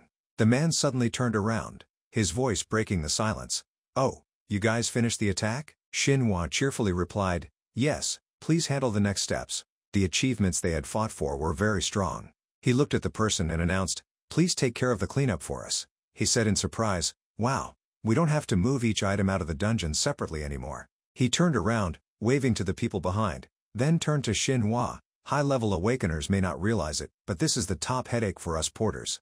Phew. He smiled wryly with a gentle tone. I understand that very well." Scene changed. Xinhua was meditating in his room. "All right, my condition has recovered considerably on the way home. I can't just waste this still hot body. It's a bit difficult, but now for the next transformation." The internal intestines began to contract powerfully, upgrading the digestive system. He recalled his teammates. Today's battle would have been very difficult if I hadn't tried to use a large amount of my mana along with my super recovery ability. If the Manhwa Association wasn't a high-level group like this, I would have swallowed after exhausting each other with the boss. This makes me realize very clearly that I need to upgrade faster. In the world of Awakened, the strong are the ones who have power. I don't want to get involved in or invite unnecessary troubles because I lack strength. The man stood on the peak of glory. A proud appearance. The title of Supreme Being was the most stable to me. Overwhelming power. There was only one thing he needed to prove. Suddenly, Xinhua covered his mouth. A surge of nausea rising. A feeling of discomfort invaded his whole body. He widened his eyes, horrified to realize that he had just escaped a calamity, sweating profusely. "I thought I was going to die." Xinhua huddled up, his hand still covering his mouth.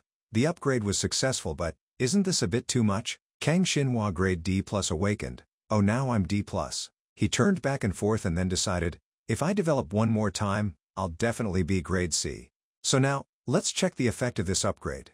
Unexpectedly, a chopstick lying on the floor caught his eye. Without hesitation, Xinhua picked it up and ate it deliciously. Then he even chewed the chopstick in his mouth. Finally, he swallowed it. A blue smoke flashed from Xinhua's right hand, turning into a long and sharp iron rod. Item swallowed, stainless steel chopstick, suitability level, 100%. You can transform your right arm into stainless steel material for 30 seconds, cooldown time, 5 minutes. The analysis of a specific object is an effect of the Transcendence Flower. He sighed with relief, a smile breaking out slightly on his lips. Let's take advantage of this time to experiment with many other kinds of things. A large piece of meat lay on the floor. Item swallowed, Medillo meat, suitability level, 92%. You can increase your skin's defense stat by 10% when using mana. The duration is 30 seconds. The cooldown time is 10 minutes. Slowly, The iron rod turned into a steel iron hand.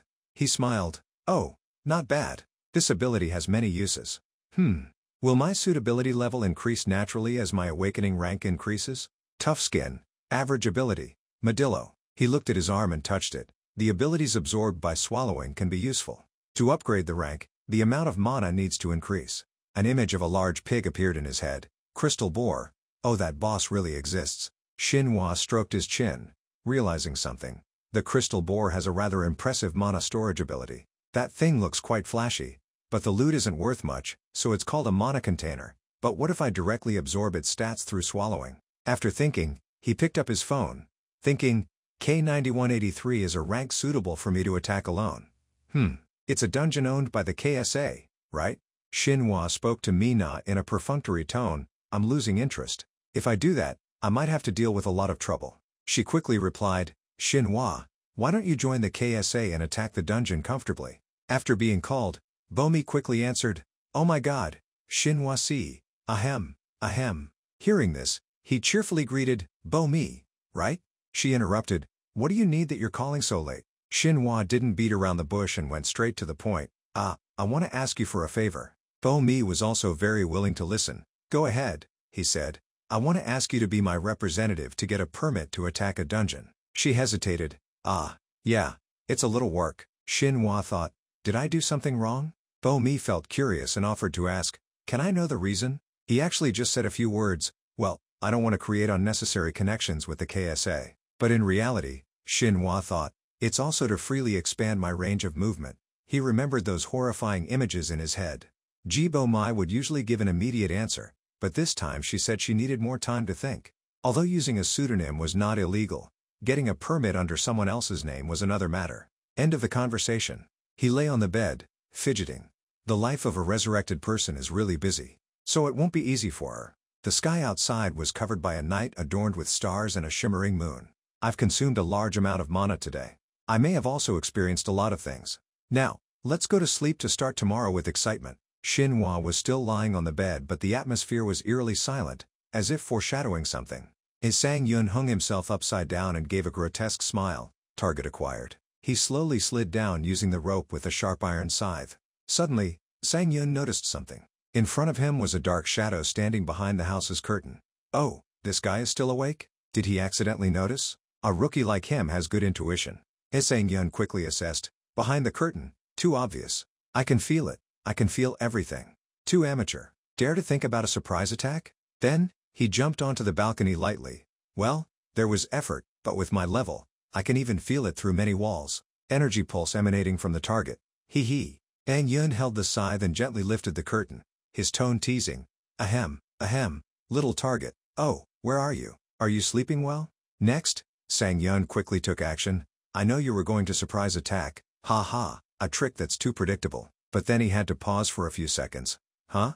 A coat rack? What is this? Sang-yun's face gradually became blank. Don't tell me this is the source of the mana? At this time, Shinhwa flew from somewhere and punched him. Vibration fist. Just one kick made Sang-yun roll all over the floor. He stood watching him fall pathetically and disdained. TSK. Amateur. Too amateur. This level of pretense is basic in the high ranks. I have emitted a guided mana wave, taking this room as the center. Sang-yun stammered, asking, but I clearly heard that you're grade D. Shinhwa bent down, coldly saying, you shouldn't judge others just by their rank. He trembled, saying, Cuck, I lost. I surrender, I will surrender. He said that, but his hand reached for his weapon, decisively slashing towards Shinhwa. So stop now, baby. Sang-yun kept grinning like that. Kia, assassination skill, backhand. Kaka, I fooled you, didn't I? I tricked you, didn't I? I'm an assassination expert. You see, maybe I've lost a battle, but I've never failed in killing. He on this side also predicted, so he used the ability he had just acquired to resist. Shinhwa's hand grabbed his head. Without saying a word, he pressed down hard. Sang-yun was covered in blood. Cock, damn it. Seeing that he was silent, Shinhwa then said, hey, don't pretend to faint. He glared at him and interrogated. This much isn't enough for you to faint. Who sent you here? Tell me quickly.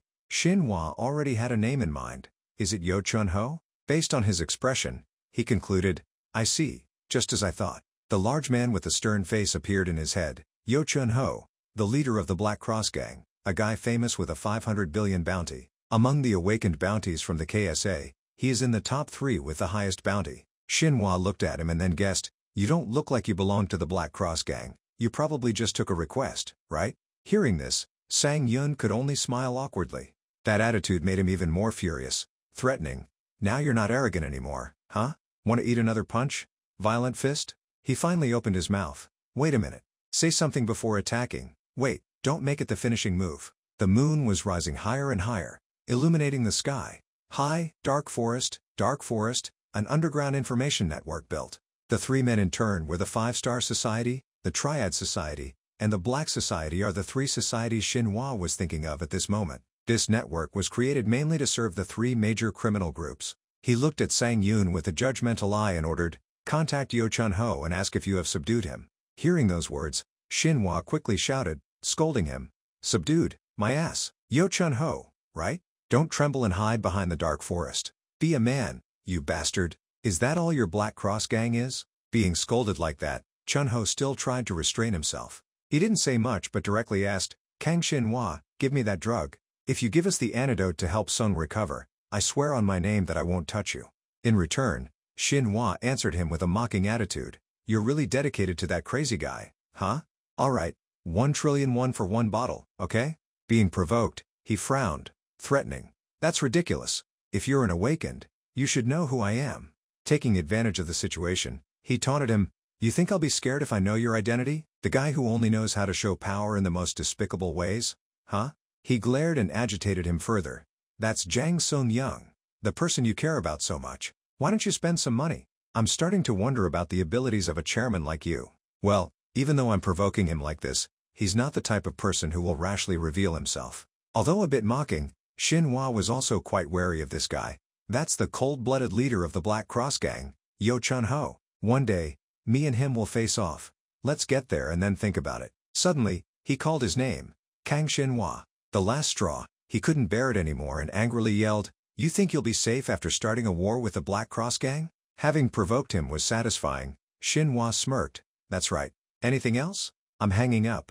On the other side, the call was still very angry. "I will hunt you to the ends of the earth and tear you to pieces." Before he could finish, he hung up and complained, "Ugh, too wordy. Not worth listening to at all." While they were talking, Sang Yun had tried to find a way to escape but unfortunately fell into Xinhua's eyes. His face was pale, sweating profusely. On this side, a smile broke out on his lips, foreshadowing something ominous.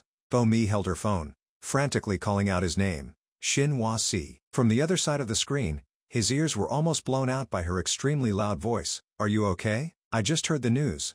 There's an assassin targeting your life." Xinhua thought to himself, news travels fast in the awakened community, huh?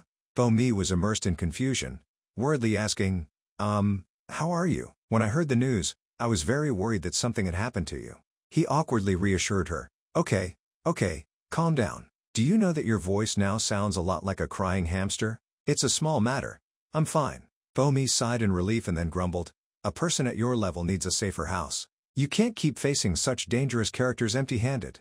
Being pressured, Xinhua had to agree to let it pass. "You're right. I should consider moving." She also didn't forget to inform him about the matter he had asked about the night before. "As for the K9183 permit you mentioned yesterday, the KSA has approved it for you, but they have added some additional conditions." Xinhua asked in surprise, "Conditions?" She replied, "They said that you need to spar with an agent designated by the association to check your suitability for solo missions, for safety reasons." Hearing this, he also felt confused.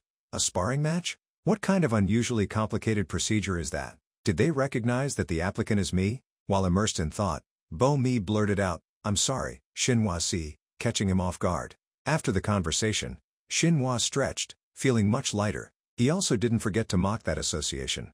I guess being exceptionally outstanding is also a crime. Well, since things have turned out this way, there's no point in thinking too much about it.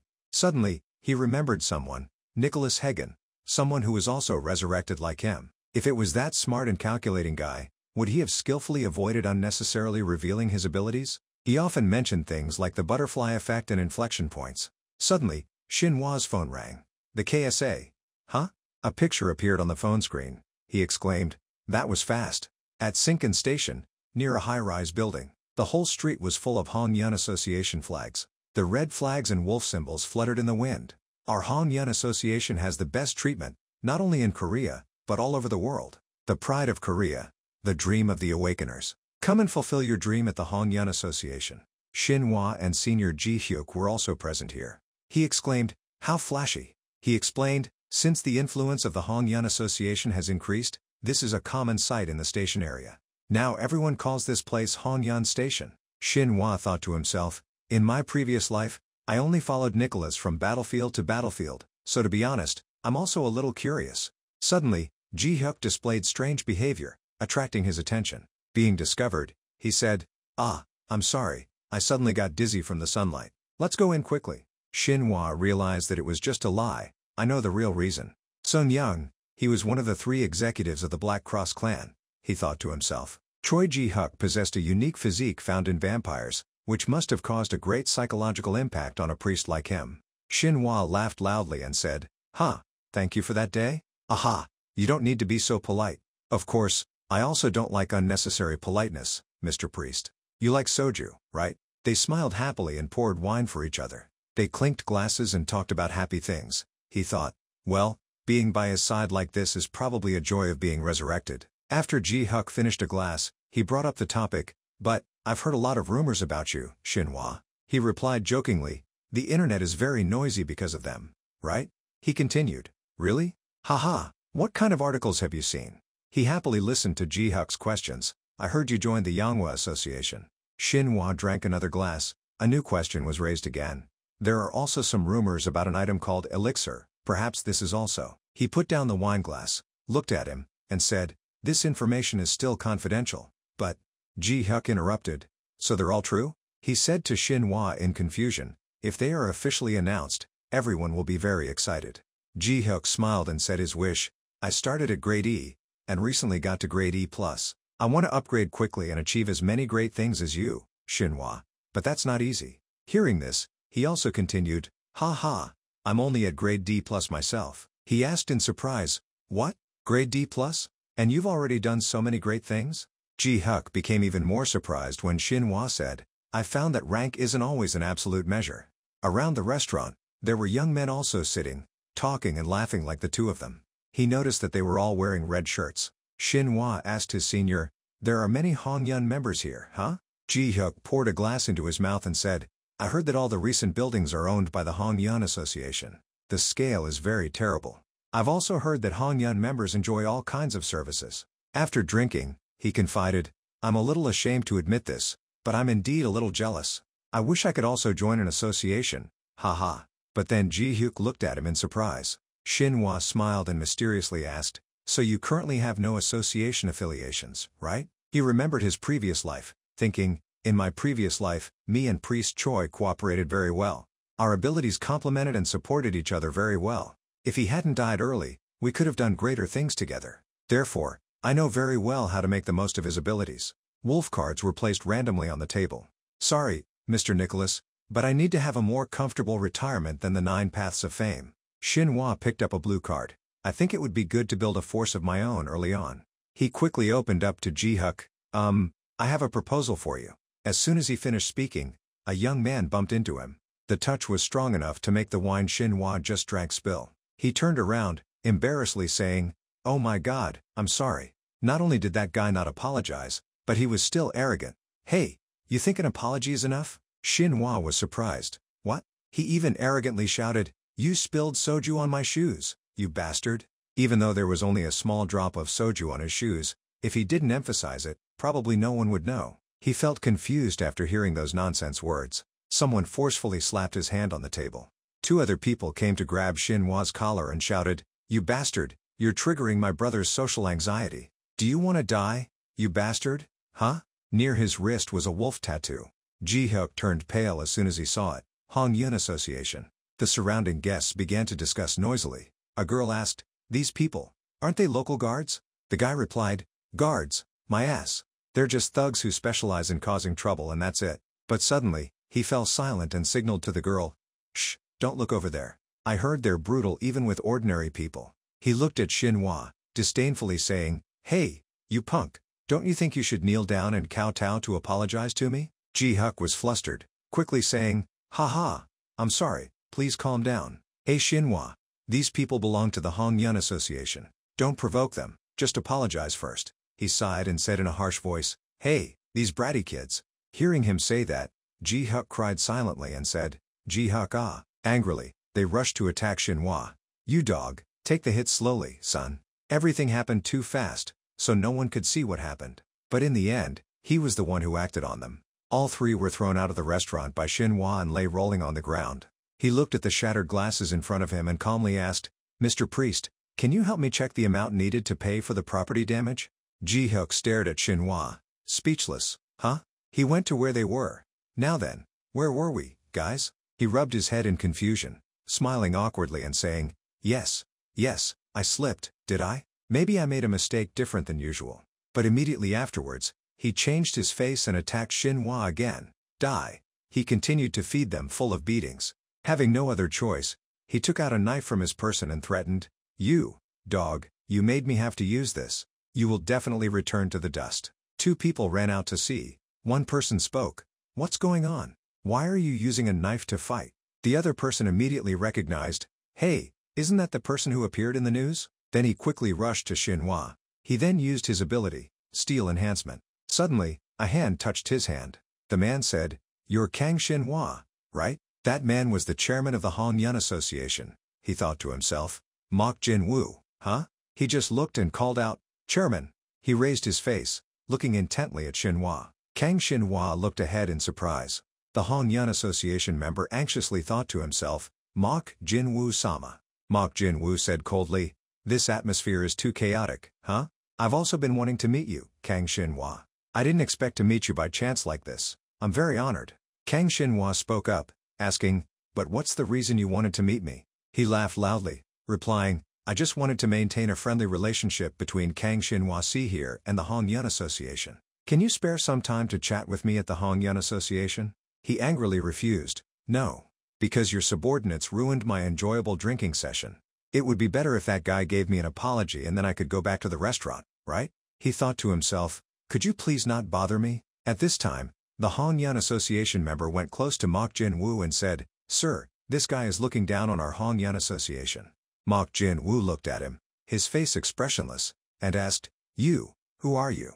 He suddenly said, Yes. Mok Jin-woo showed impatience, urging, Never mind. First apologize to Kang Xinhua in a sincere manner. But he looked unwilling and argued, Sir, but, he frowned and stammered, but, then he finally bowed his head and apologized. I'm really sorry. At this time, Mok Jin-woo's face darkened as he looked at him. Then he pretended to smile cheerfully, saying, All right.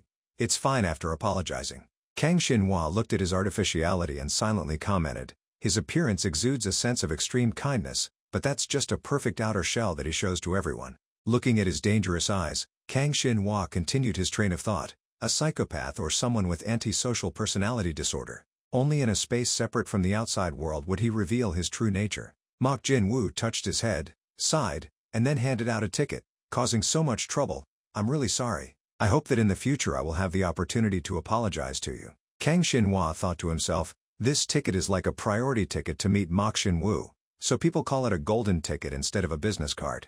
He received the ticket while Mok Jin-woo instructed, Please think about it. Scene change, Kang Xinhua and Choi Ji-hyuk were sitting and talking at the foot of the stairs. He said, I heard that the leader of Hongyun earlier paid for the entire bar. Choi Ji-hyuk didn't seem to care much about this matter, he excitedly praised. But ignore that. The battle just now was really impressive, my friend. I didn't think you were only a D+ rank. Choi Ji-hyuk asked with interest. A person's strength doesn't usually exceed their rank, right? I also saw you have a magical ability that makes your body stiffen in an instant. Kang Xinhua explained, rank is the total amount of mana, right? Although it brings a great advantage to most battles, if you're lazy and don't practice, there are cases of being defeated by people with lower ranks. Choi Ji-hyuk looked at him, seeming to understand. Kang Xinhua continued, by the way, let's continue the story we were talking about at the drinking session. The sky was already dark, and the streetlights were turned on. Choi Ji-hyuk asked in surprise, You want to invite me to join the team? Kang Xinhua explained, That's right. I'm thinking of forming a team, and that team really needs your participation. He stammered, replying, Me? Then he looked away to avoid Kang Xinhua. Ji-hyuk said with a lack of confidence, But I'm only E rank. I'm still not capable enough to be able to accompany you. He looked at Choi Ji-hyuk in his heart, thinking, due to his special physique, Choi probably hasn't been able to unleash his full abilities. Maybe that's why he's so insecure about himself. I actually want to reveal everything, but should I urge him more? Then he decided to help him by offering a solution. I can show you a shortcut to solve this problem easily. Ji-hyuk immediately asked curiously, what way? Shinhwa lectured, when using force, don't rush to increase mana conversion. Try to maintain it continuously. Hearing that, Ji-hyuk suddenly widened his eyes and asked, how do you know that? Because my mana is too little. I only do that as a temporary measure. Looking at Choi Ji-hyuk sitting sadly in front, he silently judged, he's also the person who possesses the ability to weaken opponents the best. It's just that he doesn't know how to use it yet, so the current problem has occurred. But in the future, there will be few people like him. I'm not meticulous, and I also hate complicated and cumbersome things, so me and you are a great match. Then, he encouraged Choi Ji-hyuk, just try practicing like that for 1 week. If you run out of mana, just wait until it recovers. He asked with some worry. Will? Kang Shinhwa asked with confidence, can you do it? Scene changed to the Korean Awakened Association, KSA. Here, many men wearing black glasses stood straight, as if waiting for orders. This was an organization with great power, exercising important powers such as establishing the awakened system and arresting criminals. However, KSA was a large organization, so it faced many problems. One of them was, in a room, Kang Shinhwa was angrily shouting, what a nuisance. Yoon Buell hurriedly ran over, I'm sorry. Kang Shinhwa looked at her with an annoyed expression. Yoon Buell see. He admired, there are so many procedures to get in here, huh? Yoon Buell then laughed loudly, replying, sometimes I also find it a bit too complicated. Then she turned her face and offered, that's right, let me show you the way. Shinhwa Si has been waiting for a long time. Yoon Buell smiled. Meanwhile, Shinhwa also gave a forced smile. While following Yoon Buell, he compared, my superior, Na Mina, a person outstanding in all aspects from personality, appearance, and even ability. Then he carefully observed Yoon Buell and thought, but Yoon Buell, the woman who brings a completely different atmosphere. While walking, there was a sudden call, Kang Shinhwa Si, causing him to be startled. Looking at the man walking towards him, he thought, Lee Ha-sung-sama is here. He's the Director General of the KSA, with a rank of SSS. Shinhwa observed him carefully and silently commented, Director General, a master of the association. Lee Ha-sung is more mysterious than what is known. Even before, his appearances were not many. Usually Na Mina at the Seoul branch spoke on his behalf. Therefore, to me, he is completely a mysterious person. Lee Ha-sung went over and introduced, I'm Lee Ha-sung, Director General of the KSA. You're here for the certification test, right? Kang Shinhwa then replied, yes, he said politely. About this, I apologize to you for causing trouble. That's why the KSA is sometimes judged as quite rigid. Shinhwa also politely replied, not at all. Since this dungeon is under the management of the country, it's natural to have a thorough check. Suddenly, he looked straight into Shinhwa's eyes and said, thank you for understanding us. He also frowned when looking into Lee Ha-sung's eyes. Then he held his head in pain, thinking, my head, mind intrusion, huh? Planning to probe my thoughts, huh? Seeing Lee Ha-sung staring at him, he silently commented, this person's ability, depending on the level of proficiency, can grasp fragments of memories, abilities, as well as the strengths and weaknesses of the opponent. Kang Shinhwa frowned, thinking, I don't know what his purpose is, but if someone is probed by him like this, wouldn't it be very uncomfortable? Shinhwa used mana defense. If you feel that someone is penetrating into consciousness, mana defense and calculation. Just build a wall of mana around the brain and surrounding areas to easily block it. Then he spoke to distract Lee Ha-sung. It seems a bit cold, huh? He smiled and replied, yes, the weather is a bit chilly today. Seeing him so calm, he secretly admired, so calm. That's right. After all, he's the leader of a large organization. Yoon Buell stood beside, staring blankly at the two of them. Kang Shinhwa then called out, Buell C here has been working hard lately, causing her to be startled and reply, yes. Lee Ha-sung reached out to encourage Kang Shinhwa. Try your best, Kang Shinhwa C. It's nice to meet you. He also reached out to shake his hand and replied, it's also an honor to meet you, Director General. When their hands touched, it emitted blue lights. He looked at the lights still lingering on himself while Kang Shinhwa called, let's go, Buell C. As soon as Nami Na saw Lee Ha-sung, she went to ask, did the Director General come to the agency to meet Kang Shinhwa? How did the meeting go? He sat down on the chair and commented, he's not easy to deal with, causing her to ask in surprise, "You couldn't read his thoughts?" Lee Ha-sung picked up a cigarette and replied, "He knows how to respond." Even Mai-na felt wary of Kang Shin-hwa. Indeed, he is incredibly skillful compared to his age. Lee Ha-sung smoked the cigarette that Mina had lit for him and said, "Anyway, Kang Shin-hwa is still hiding many things." She asked curiously, "Really? Why has he been hiding and living like that, but now he's starting to take action?" Lee Ha-sung blew out cigarette smoke and replied, "Doing things like this makes him more sensitive. Although I couldn't penetrate his mind, I feel that he's not a bad person. If he doesn't become one, then he will become an important factor of the country." Mina then made a suggestion. "Instead of risking recruiting him, I think we should observe for a longer period of time." Lee Ha-sung also agreed, replying, "That's right. I'm also starting to get curious about him." Over here, Kang Shin-hwa and Choi Ji-hyuk were standing facing each other. He spoke up, asking, "Shall we start sparring?" Kang Shin-hwa entered a room. He looked around and saw that only Yoon Buell was in the room. He used his body manifestation eyes, thousand-mile vision, so he could see the people who were watching him from behind the wall and thought, "They're watching from behind that wall." Really, no matter what, he really likes to peep. Inside the observation room, Lee Ha-sung and Na were watching Kang Shin-hwa through the computer screen. Yoon Buell stepped forward and announced, "If you prove your strength in this match, you will be licensed to participate in Dungeon Conquest." Kang Shin-hwa listened attentively to Yoon Buell's announcement. Even though there is some rank difference, to ensure maximum safety, if the durability of the test protective gear falls below 10%, a warning sound will sound and the match will immediately end. Then she asked, "Did you understand?" Kang Shin-hwa warmed up his body and replied, "Yes, I understand." Yoon Buell continued to announce, "Your opponent this time is someone who has conquered that dungeon alone. He's coming." His opponent gradually walked over. He was Hwang Jun-jung with an awakening grade I. Yoon Buell added, "He will be a formidable opponent." At this time, bright lightning emitted from his hands. Kang Shin-hwa observed the opponent and silently analyzed, the center of gravity of the body is shifted to the rear. The right arm is extended in a defensive form.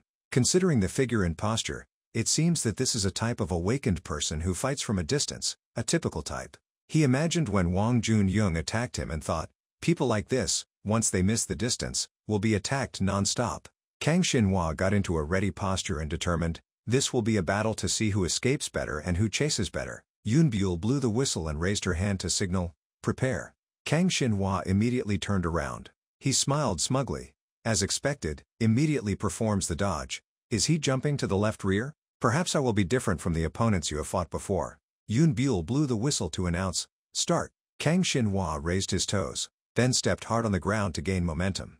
Then jumped towards the opponent and shouted, "Help!" Yoon Buell stood watching the two of them and, more than 2 minutes have passed.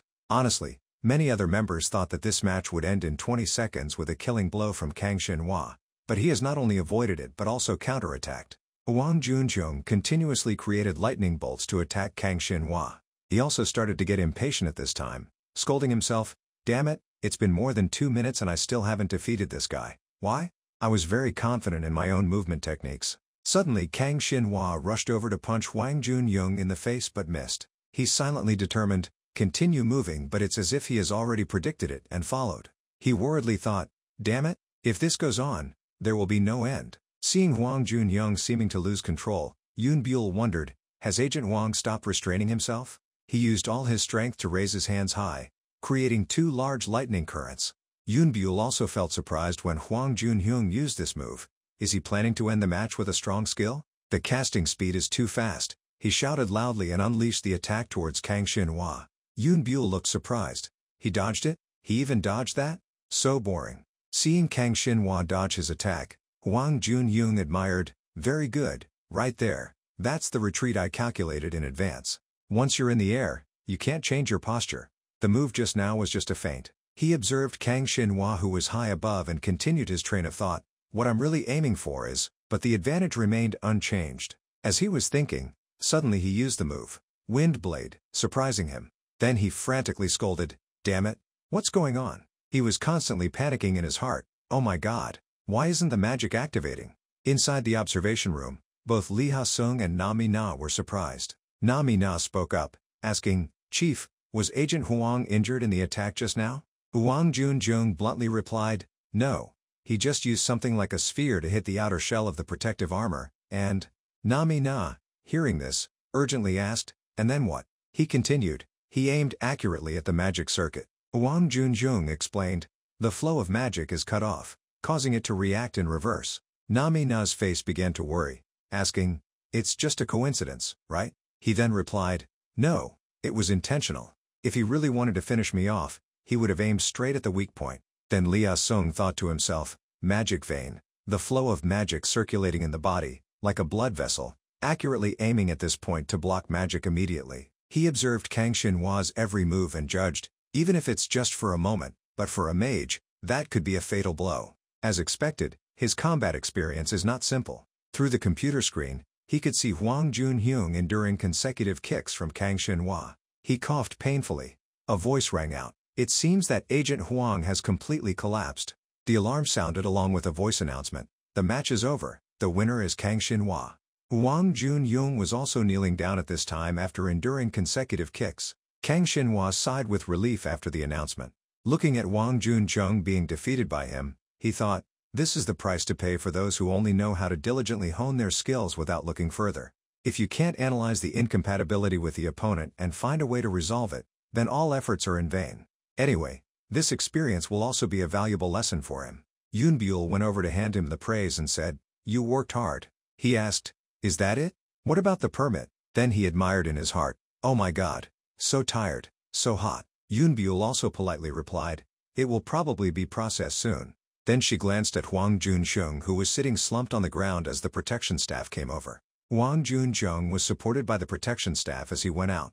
Kang Xinhua secretly observed Yoon Buell and silently thought, perhaps she sees herself in him. He recalled Yoon Buell's previous life, the Dark Witch, the Queen of Assassination. In her previous life, she was a powerhouse who reached level 555. However, she died in the final battle of the Great Disaster. In the end, she still couldn't reach the last piece to complete herself. From the perspective of Nine Lord, if she reached the X level, she definitely wouldn't have died. After all, to step into that realm, a person had to unleash all their talents and overcome their own limits. However, in a conservative organization like the KSA, reaching the top was almost impossible. After all, it was the KSA that bound and hindered her breakthrough.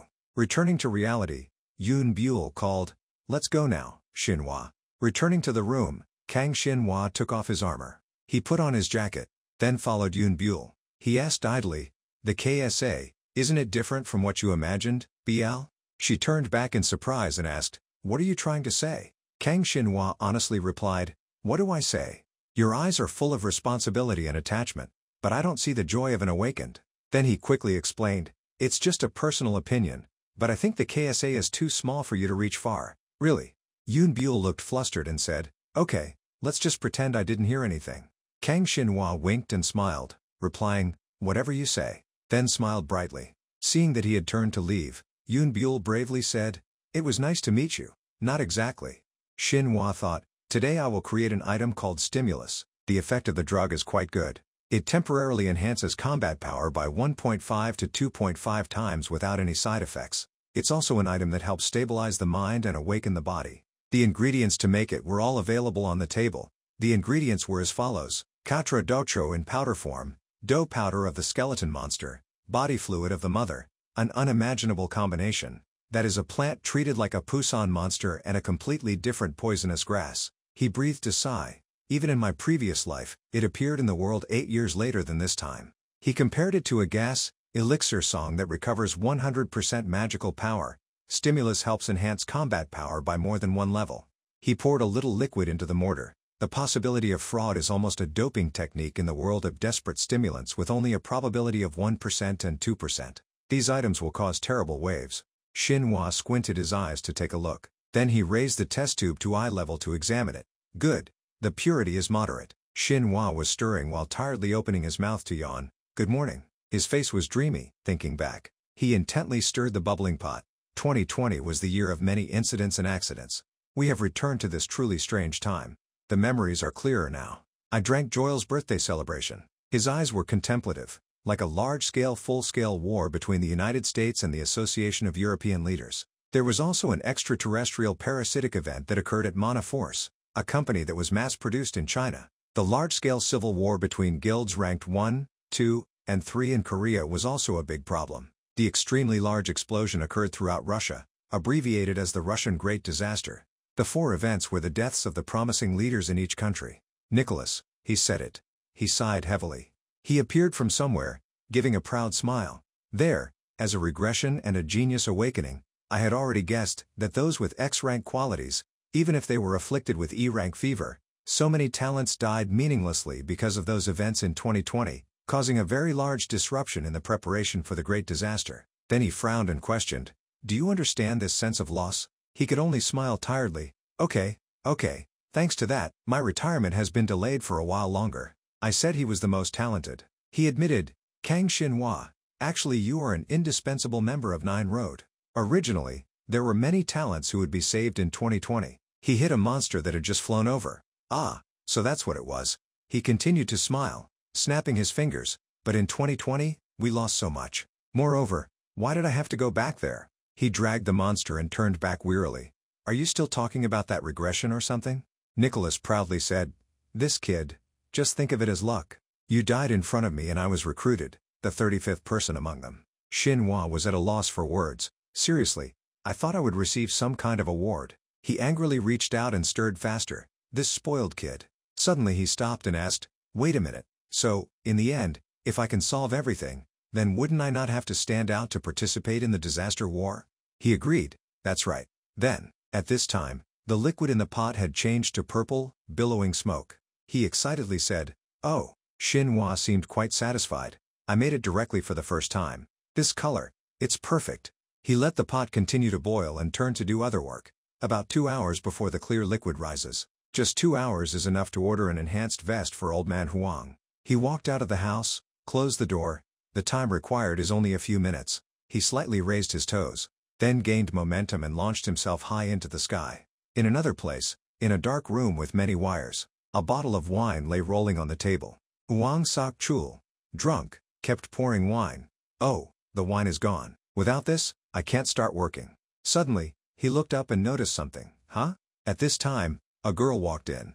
"Huang-sama?" he asked back. "Marion?" There was no reply. Only a sphere flying at high speed. It aimed at him and charged straight in. But he was still calmly drinking his wine. Then Huang raised an eyebrow and examined. "Huh?" He laughed happily and drank his wine. "That's expensive stuff." Marion was surprised. "I didn't expect to receive it so easily." She praised, "Your strength, still as great as before. Our Jin Tetsu-sama has predicted you will be on the SS level ranking." He put down the wine bottle and greeted, "Marion, long time no see. Did that kid Jin Tetsu say that?" He drowsily asked, "What brings you all the way to Korea?" She smiled brightly. "There is someone I want to meet." That woman was Hara Marian, a self-governing, awakened rank 5+. She wondered, "It's Kang Xinhua, right? I heard he comes around here a lot." Huang rested his chin and pondered. "So it's that extraordinary young man," she said. "I heard that Guild Kang Xinhua will soon hold an explanation session about elixir." He looked up. "I heard that. I mean the dreamlike pose that helps recover 100% magical power." But Marion denied. "Yes, but today I'm not here to join Team Osaka.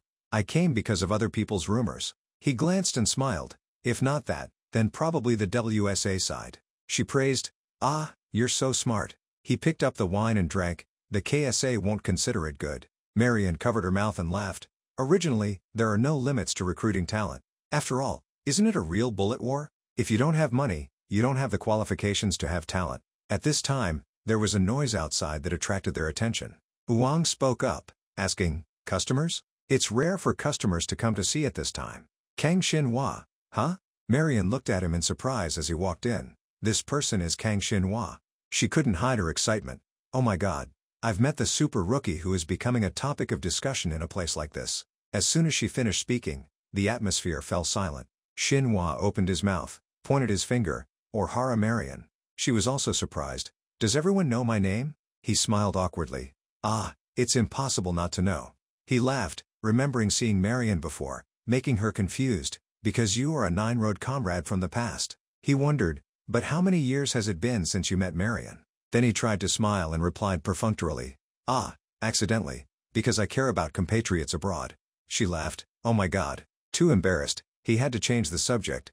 "Wang-sama, I came here to ask you to remake the vest." He put down the wine bottle, put on his glasses. "Just make it exactly like last time, right? Then you wait a little longer." Hearing that, he sat down on the chair. "Then I will wait for you for a while." So he started working. Xinhua stiffened and looked around. He looked at Marian staring at him. What is it? This atmosphere. She gave a cheerful smile. Then she spoke up. Kang Xinhua, tomorrow I will attend the presentation about elixir organized by the guild affiliated with Kang Xinhua. He replied, Ah, it seems you came for the elixir case. She burst out laughing. That's right, that's the official reason. I have a separate personal reason. He wondered, personal reason? She got closer and proposed, repeatedly saying that doesn't suit my personality. Xinhua, no, what do you think about trying to work with WSA? He smiled silently. Oh, that's really straightforward. Xinhua thought. WSA is the World Society Association, a supranational organization that includes all countries, the Association of World Leaders. It has the world's superpowers and is related to various interests, including the Black Cross Clan, the Triads, the Five Saints Association, the Triad Society. However, therefore, there is another aspect of being unable to cut off contact with the criminal organizations of each country, including the Korean Black Cross and the three major forces of China. No long letters, no planting. However, if I can use the influence of WSA or access permits to high-level and rare dungeons owned by the guild, the fact is that my growth potential is getting higher and higher. Seeing him silent, Marian handed out her business card. Are you thinking? Should I share my worries? She asked. I will give you guest status of WSA. What do people think of advertising without being noisy? Guest, that's quite. Xinhua smiled contentedly. Good. Marian, you're familiar with negotiation. She stood up and laughed. That's also my forte. Absolutely don't miss a good trading partner. Then she leaned down closer to him, winked, and a good man too. Finished, she turned to leave. Huang-sama. I'm leaving, he replied briefly. Yeah, go ahead. He stared blankly. What? There's something. That's a pretty deep interest, but... Young-hoon came in holding 3 bottles of water. Thank you, Xinhua. He smiled. Young-hoon see, you've worked hard late at night. He shyly refused. No, it's just to ensure safety and properly sort the products. He secretly admired. Yeah, with Young-hoon's personality and abilities, there's no need to worry about transportation. After finishing the work, he bowed his head in greeting. The money has been paid. Well then. Xinhua put his hands on his hips and watched the car leave. Then he looked at the bank notification on his phone. Just the profit, not including the newly purchased land and stocks recently. It's already this much? He thought of the future. The southern island that I chose as my retirement place from my previous life. The dream of a comfortable life later is gradually becoming a reality. On the other side, Lee Ho-gun was always busy. He stretched, relaxing his bones. It wouldn't be bad to take a break soon. At this time, in the seminar room of the Manhwa Association, a man spoke up, reflecting, even though the association has issued an official announcement, but, the elixir, is there really such a thing? No matter how I think about it, it seems unreasonable. The young man wondered, even the top research institutes are giving up, yet an individual can formulate it. The old man also criticized, Kang Xinhua, could it be that he's just making up a story to pull off a scam and disappear? Everyone agreed, that sounds reasonable, right? A mere D ranker can create a completely recovering magic drug? The others were just silent, listening. If that was true, then it would truly be a revolution. Jin Bomi looked in surprise at the number of participants. There are so many people, even the top 20 associations in the country have gathered. She pouted, dissatisfied. It's also strange to think. Clearly they're curious so they came, but they're grumbling all kinds of things. Yehi was still calm. Actually, everyone is jealous of Kang Xinhua. Bomi's eyes widened at the presence of 2 high-level people. Oh, Mok Jin-woo and Shin Young-ah have also come? They really attract attention. There was Mok Jin-woo, chairman of Hongyan, the top-ranked association, and Shin Young-ah, chairman of Changyan, the second-ranked association. Yi-hee looked at the two of them glaring at each other. I heard that these two hate each other openly. They're ready to start a war when they meet. Yet now everyone is here. It seems that Xinhua's influence is not simple. She also smiled and added, making Bomi panic, Xinhua must be under a lot of pressure, right? She was worried to the point of spitting around. Oh, what should I do? What if Xinhua makes a mistake? Yi-hee sighed. Xinhua is hopeless, Bomi. Why do you look even more nervous than I am? Then he smiled contentedly. I know you mean well, but at this age, there's nothing like this to be nervous about anymore. Suddenly, he looked up in surprise. Huh? Marian smiled, sitting in the audience. He also saw the other people sitting next to her. Wu Xin sat calmly, turning a knife. Beck Ling sat with an unhappy expression. Xinhua looked at Marian, who was very comfortable. These are all faces that I can't forget even if I want to. I met Marian before, that was surprising enough. Then he looked at the friend who kept yawning. Then there was Fan Wuxin from China. And the girl with the unhappy face, and Beck Ling from Australia. All of them were my comrades in Nine Lords. I didn't expect to meet them here. Xinhua slowly walked out, and thought, that's right. By this point, they have also begun to step out onto the big stage. He thought about their past. The person who brought us together, despite differences in nationality and personality, was Nicholas Hagen. The great disaster was also prevented thanks to his plan. In my previous life, we should have met much later. If this early reunion accidentally creates an unnecessary variable in Nicholas Hagen's plan, it might be best to keep a distance, at least until he brings us together himself, like in the previous life. He continued to walk. Everyone, live well until that day. He smirked and smiled. I will take care of my own business. Xinhua now stood on the podium in front of everyone. Hello everyone. The lecture time passed. The audience's reactions were not much different from the Yanghua Association. They doubted the existence of the poison, doubted both the shape and the effect. Even the measuring equipment did not escape suspicion. But after repeated checks, they finally had to accept the truth. They began to discuss noisily. Is it really true?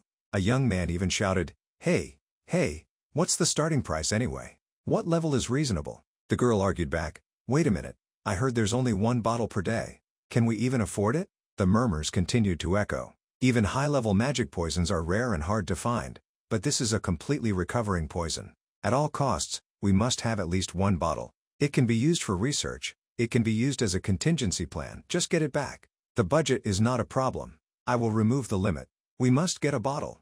Got it? Concentrate on negotiating whether we can guarantee at least 2 bottles per month. That is the top priority. If they agree to sell, tell them that we will support Yanghua Association to expand to the international market. At this time, someone interviewed, Kang Xinhua Si, how did you create this kind of potion? Is this also a part of your ability? He replied, yes, this is my ability. It's not an item that drops randomly in the dungeon, nor is it something taken from anyone else. That person continued to ask, if there's something like this, why didn't you announce it sooner? Is it related to the flower form? What is the real origin, after all? He calmly smiled. Instead of worrying about that, shouldn't you focus on the poison itself? He continued, the important thing is that this poison was created by me, and only I can do it.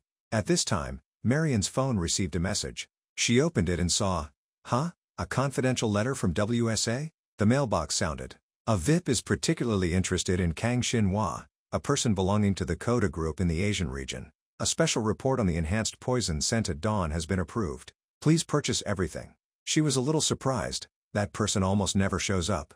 Has that VIP personally come forward? Finally, he finished and returned to the room. Bomi cheerfully greeted. You're here, Xinhua. He scratched his head awkwardly. It's really chaotic. I had to deal with all kinds of questions to get information about how to make this poison. She held the list and announced, let me report the results first. All 15 bottles of poison have been purchased. He was quite satisfied. From the beginning, the reaction was very fierce, and as expected. She also said, as for the offers to meet you privately, I have rejected them all. He laughed. Thank you. Bomi excitedly summarized the money. To put it bluntly, the situation was no different from an auction. The price per bottle was 7 billion won. After deducting the transaction fees, the total is 997.5 billion won. His face was happy, nearly 1 trillion. Then Xinhua turned to wonder, master, if the council agrees, can I receive the money from the sale of the poison in advance? Yi smiled. As long as the chairman nods, it's over. She cheerfully said, but this is still the association creating opportunities for you, so there must be reciprocity, right? So, from now on, please help us a lot.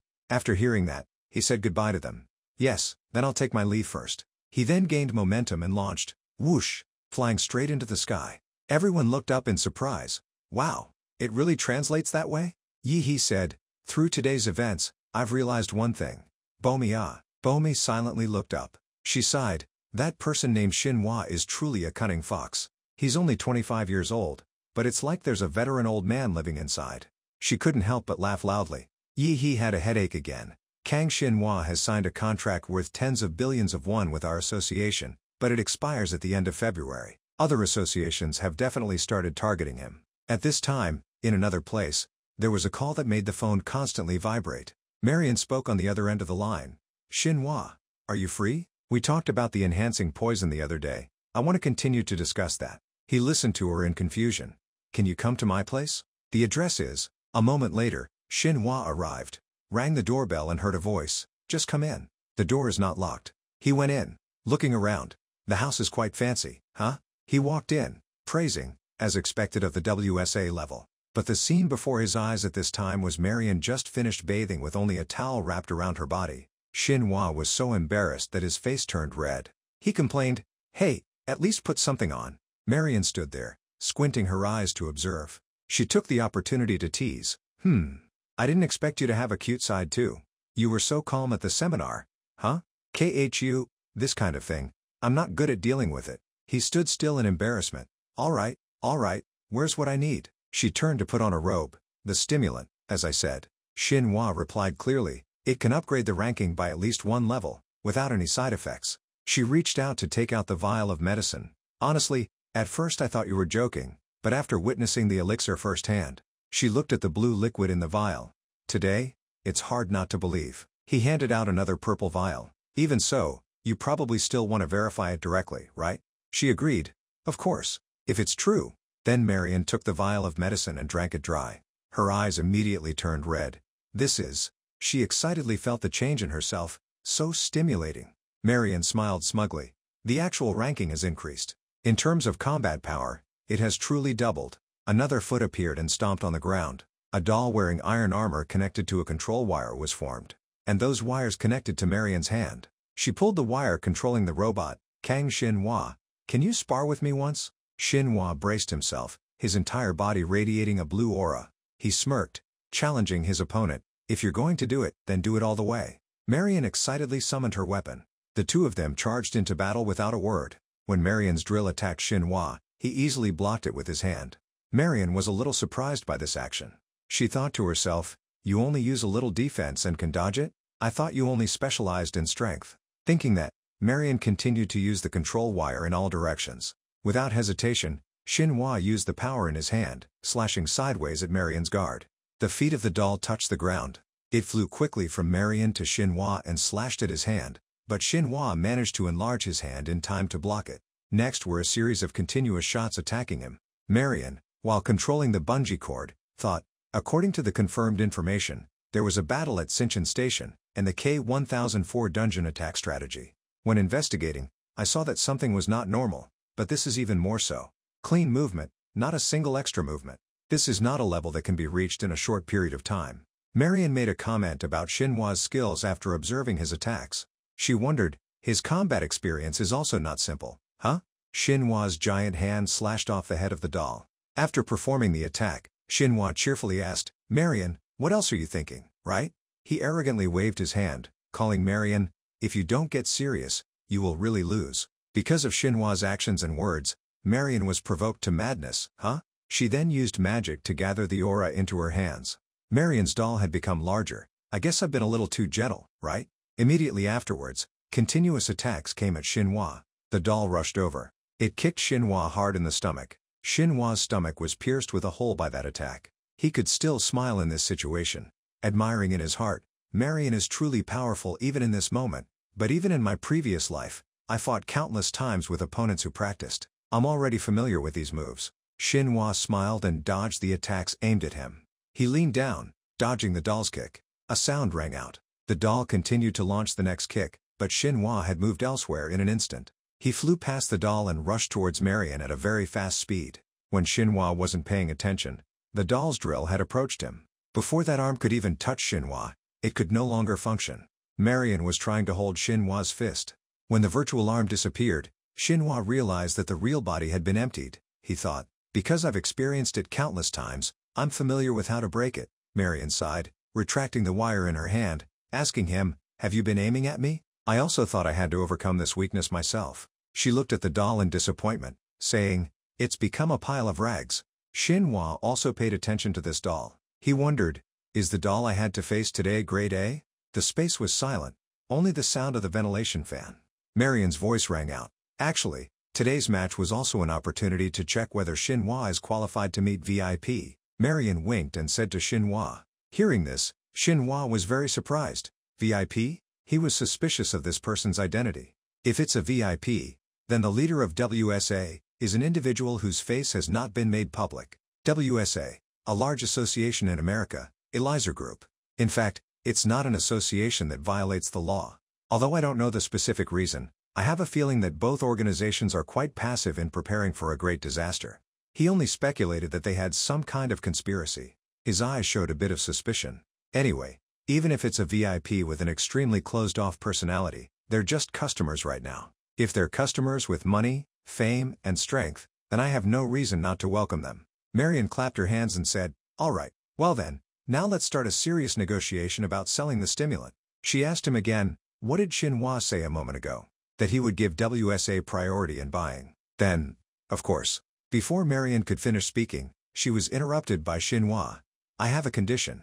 She sighed and continued what she had said before. "Sure enough. Please explain clearly." Xinhua gave his condition. 2 dungeons owned by WSA. I will attack the dungeon that I want. Marion immediately agreed. "All right, if that's all, then I agree," Marion continued, wanting to say, in addition to that, the purchase price for 100 packages confirmed today is. Both seemed to understand each other's intentions.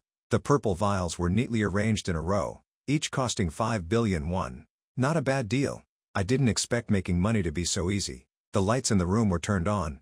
Well then, let's talk a little about work. Marion cheerfully offered Xinhua wine.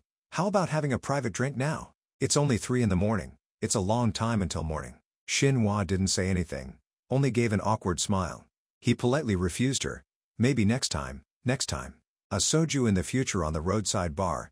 I don't know if you like chicken feet or not." Marion excitedly asked him, "Oh my, are you asking me out on a date?" "I don't mind." Xinhua smiled cheerfully, denying Marion's words.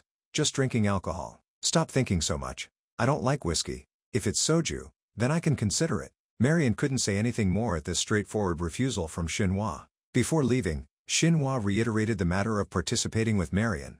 "So, about the matter of participating as a guest, please let me know when you're ready. Please consider the prerequisites as well. I'll go first."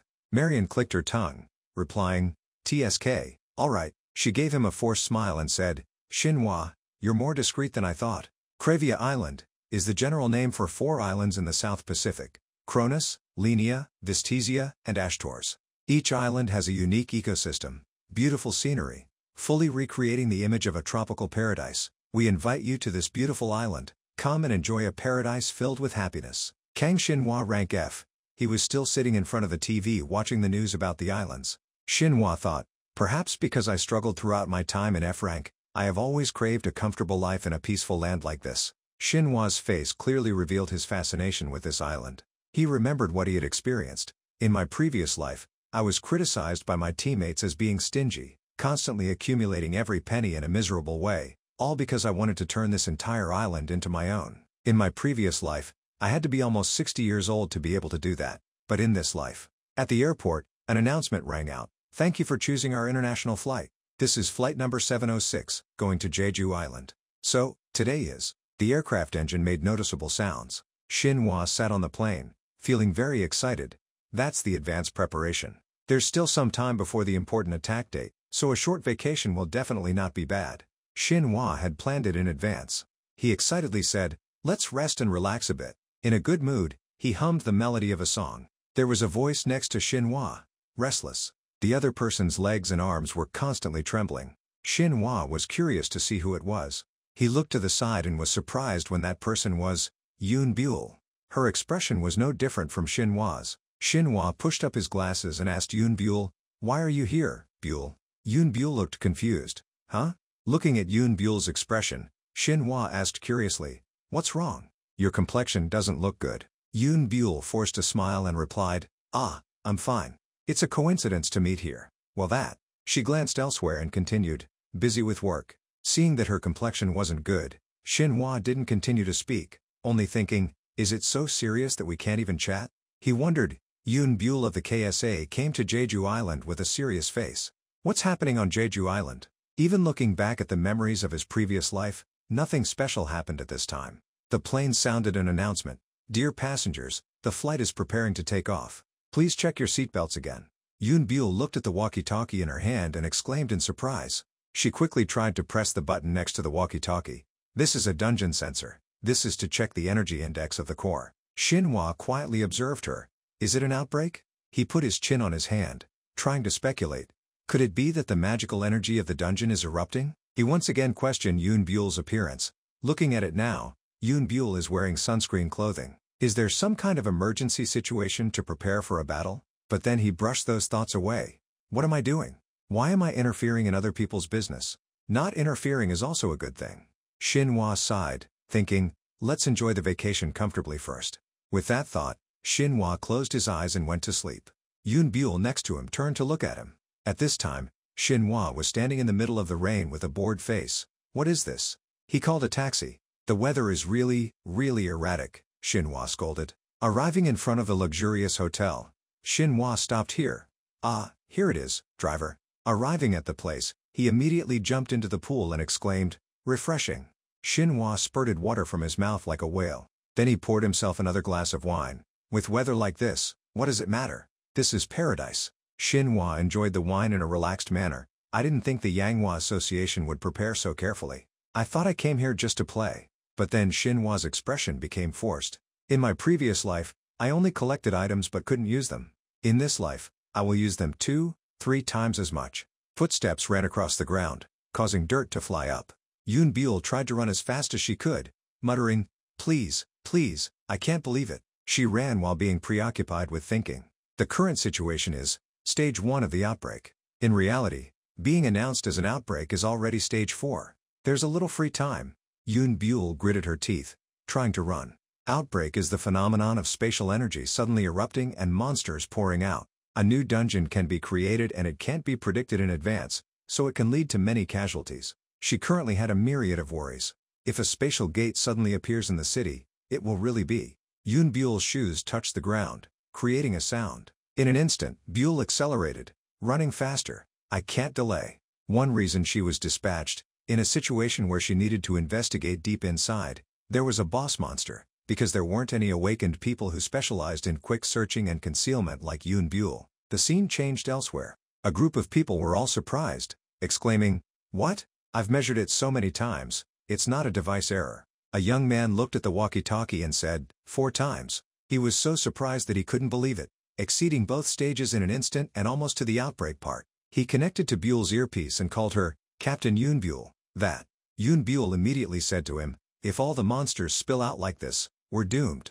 The monsters roared and rushed towards her despite being attacked continuously. Yoon Buell retreated, dodging. The attack was very strong. Not only was there one, but there were also many other monsters surrounding and attacking Yoon Buell. She focused on throwing out purple balls. Those balls flew past the monsters to behind them. They stuck into the rock. Yoon Buell shouted, stop! Then she pressed the red button on her hand. Immediately, those purple balls exploded, and the rocks immediately collapsed. From above, a large rock was falling on their heads. The monster cried out and was buried in the landslide. They lay sprawled on the rocks. Yoon Buell said into the earpiece, the entrance has been blocked, but it's only temporary. It will only last 50 minutes, increase defense. Yoon Buell's subordinate replied to her, this is a situation that is introduced to reduce attention by throwing out the outbreak's vanguard. Yoon Buell again remembered Lee Ha-sung and Namina, night moths. She cursed, damn it. If those two were here right now. She made the choice to fight alone. No. Something else has happened. There's no other way but to solve it. No matter how I think about it, there's only one person. The scene changed to the phone constantly ringing. Who's bothering my rest time? Shinhwa picked up the phone and said, Kang Shinhwa is currently having a pleasant vacation. If there's anything, please make an appointment next week. A voice came from the phone. Help me, Shinhwa. The situation is very urgent. Shinhwa was confused when she called him, Buell? Yoon Buell directly went straight to the point.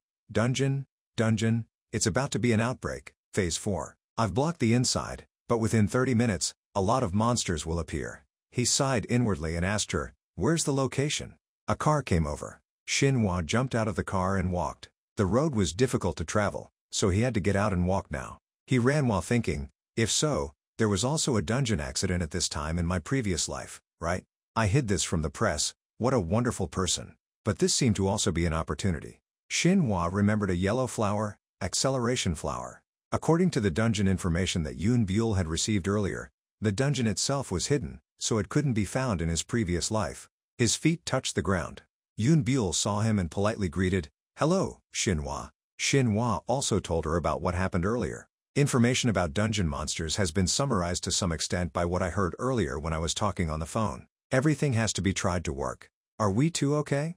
Xinhua immediately used his weapon and rushed to fight. She is the Awakener of C rank. The level of the monsters inside is inferred through information to be average A. Occasionally S or S ranker also appears. Her fear is also natural. But, is there any other option? He asked. Yunbul glanced away with some difficulty and replied, no. He smiled, comforting her. Well then, let's go in. Hey, don't worry. Instead, make sure of one thing. Xinhua stopped, making Buell curious. You say it. Hearing that, he immediately said a long stream of laws. According to the law on handling emergency situations regarding launching an outbreak, all the loot obtained from hunting monsters or inside the dungeon belongs to the talented people who have earned them, not the state. I have to get an assurance about this part. Yunbul gave a forced smile. That point has already received the permission of the Soul Branch Chief. Xinhua wanted to help Buell attack. Come on, then I will talk about how to attack. Hey, it's enough to work while walking. Buell found this a bit unnecessary. The time is too urgent, but Xinhua replied, just 1 minute is enough. I just need to know what Buell has to do. Xinhua explained to Yunbul about these monsters. All the monsters that appear in this dungeon have the nickname Ganghwa. Typical is the Ganghwa-style conversation. They are those with extreme pure strength. If you go around the dungeon, you will meet them a few times. Yunbul asked him, what is the name of the monster? This is the scene of the victory. Xinhua didn't tell her about this detail. That's not important, so I will continue to explain. He presented about the characteristics of the monsters. They have relatively weak strength and defense above the neck. Xinhua explained in more detail. It's like a muscular man who can't touch his back, so it's very difficult to quickly protect their weak point. Yunbul understood. So it's aimed at that spot. Xinhua explained more clearly to her about the attack method. Exactly. If I hit them, then Buell will strike the fatal blow to the nervous system in the neck. Buell replied, ah, I understand. She looked up. She was looking at Xinhua and wondering, how can this guy say such trustworthy things? Buell's eyes became sparkling when thinking about this.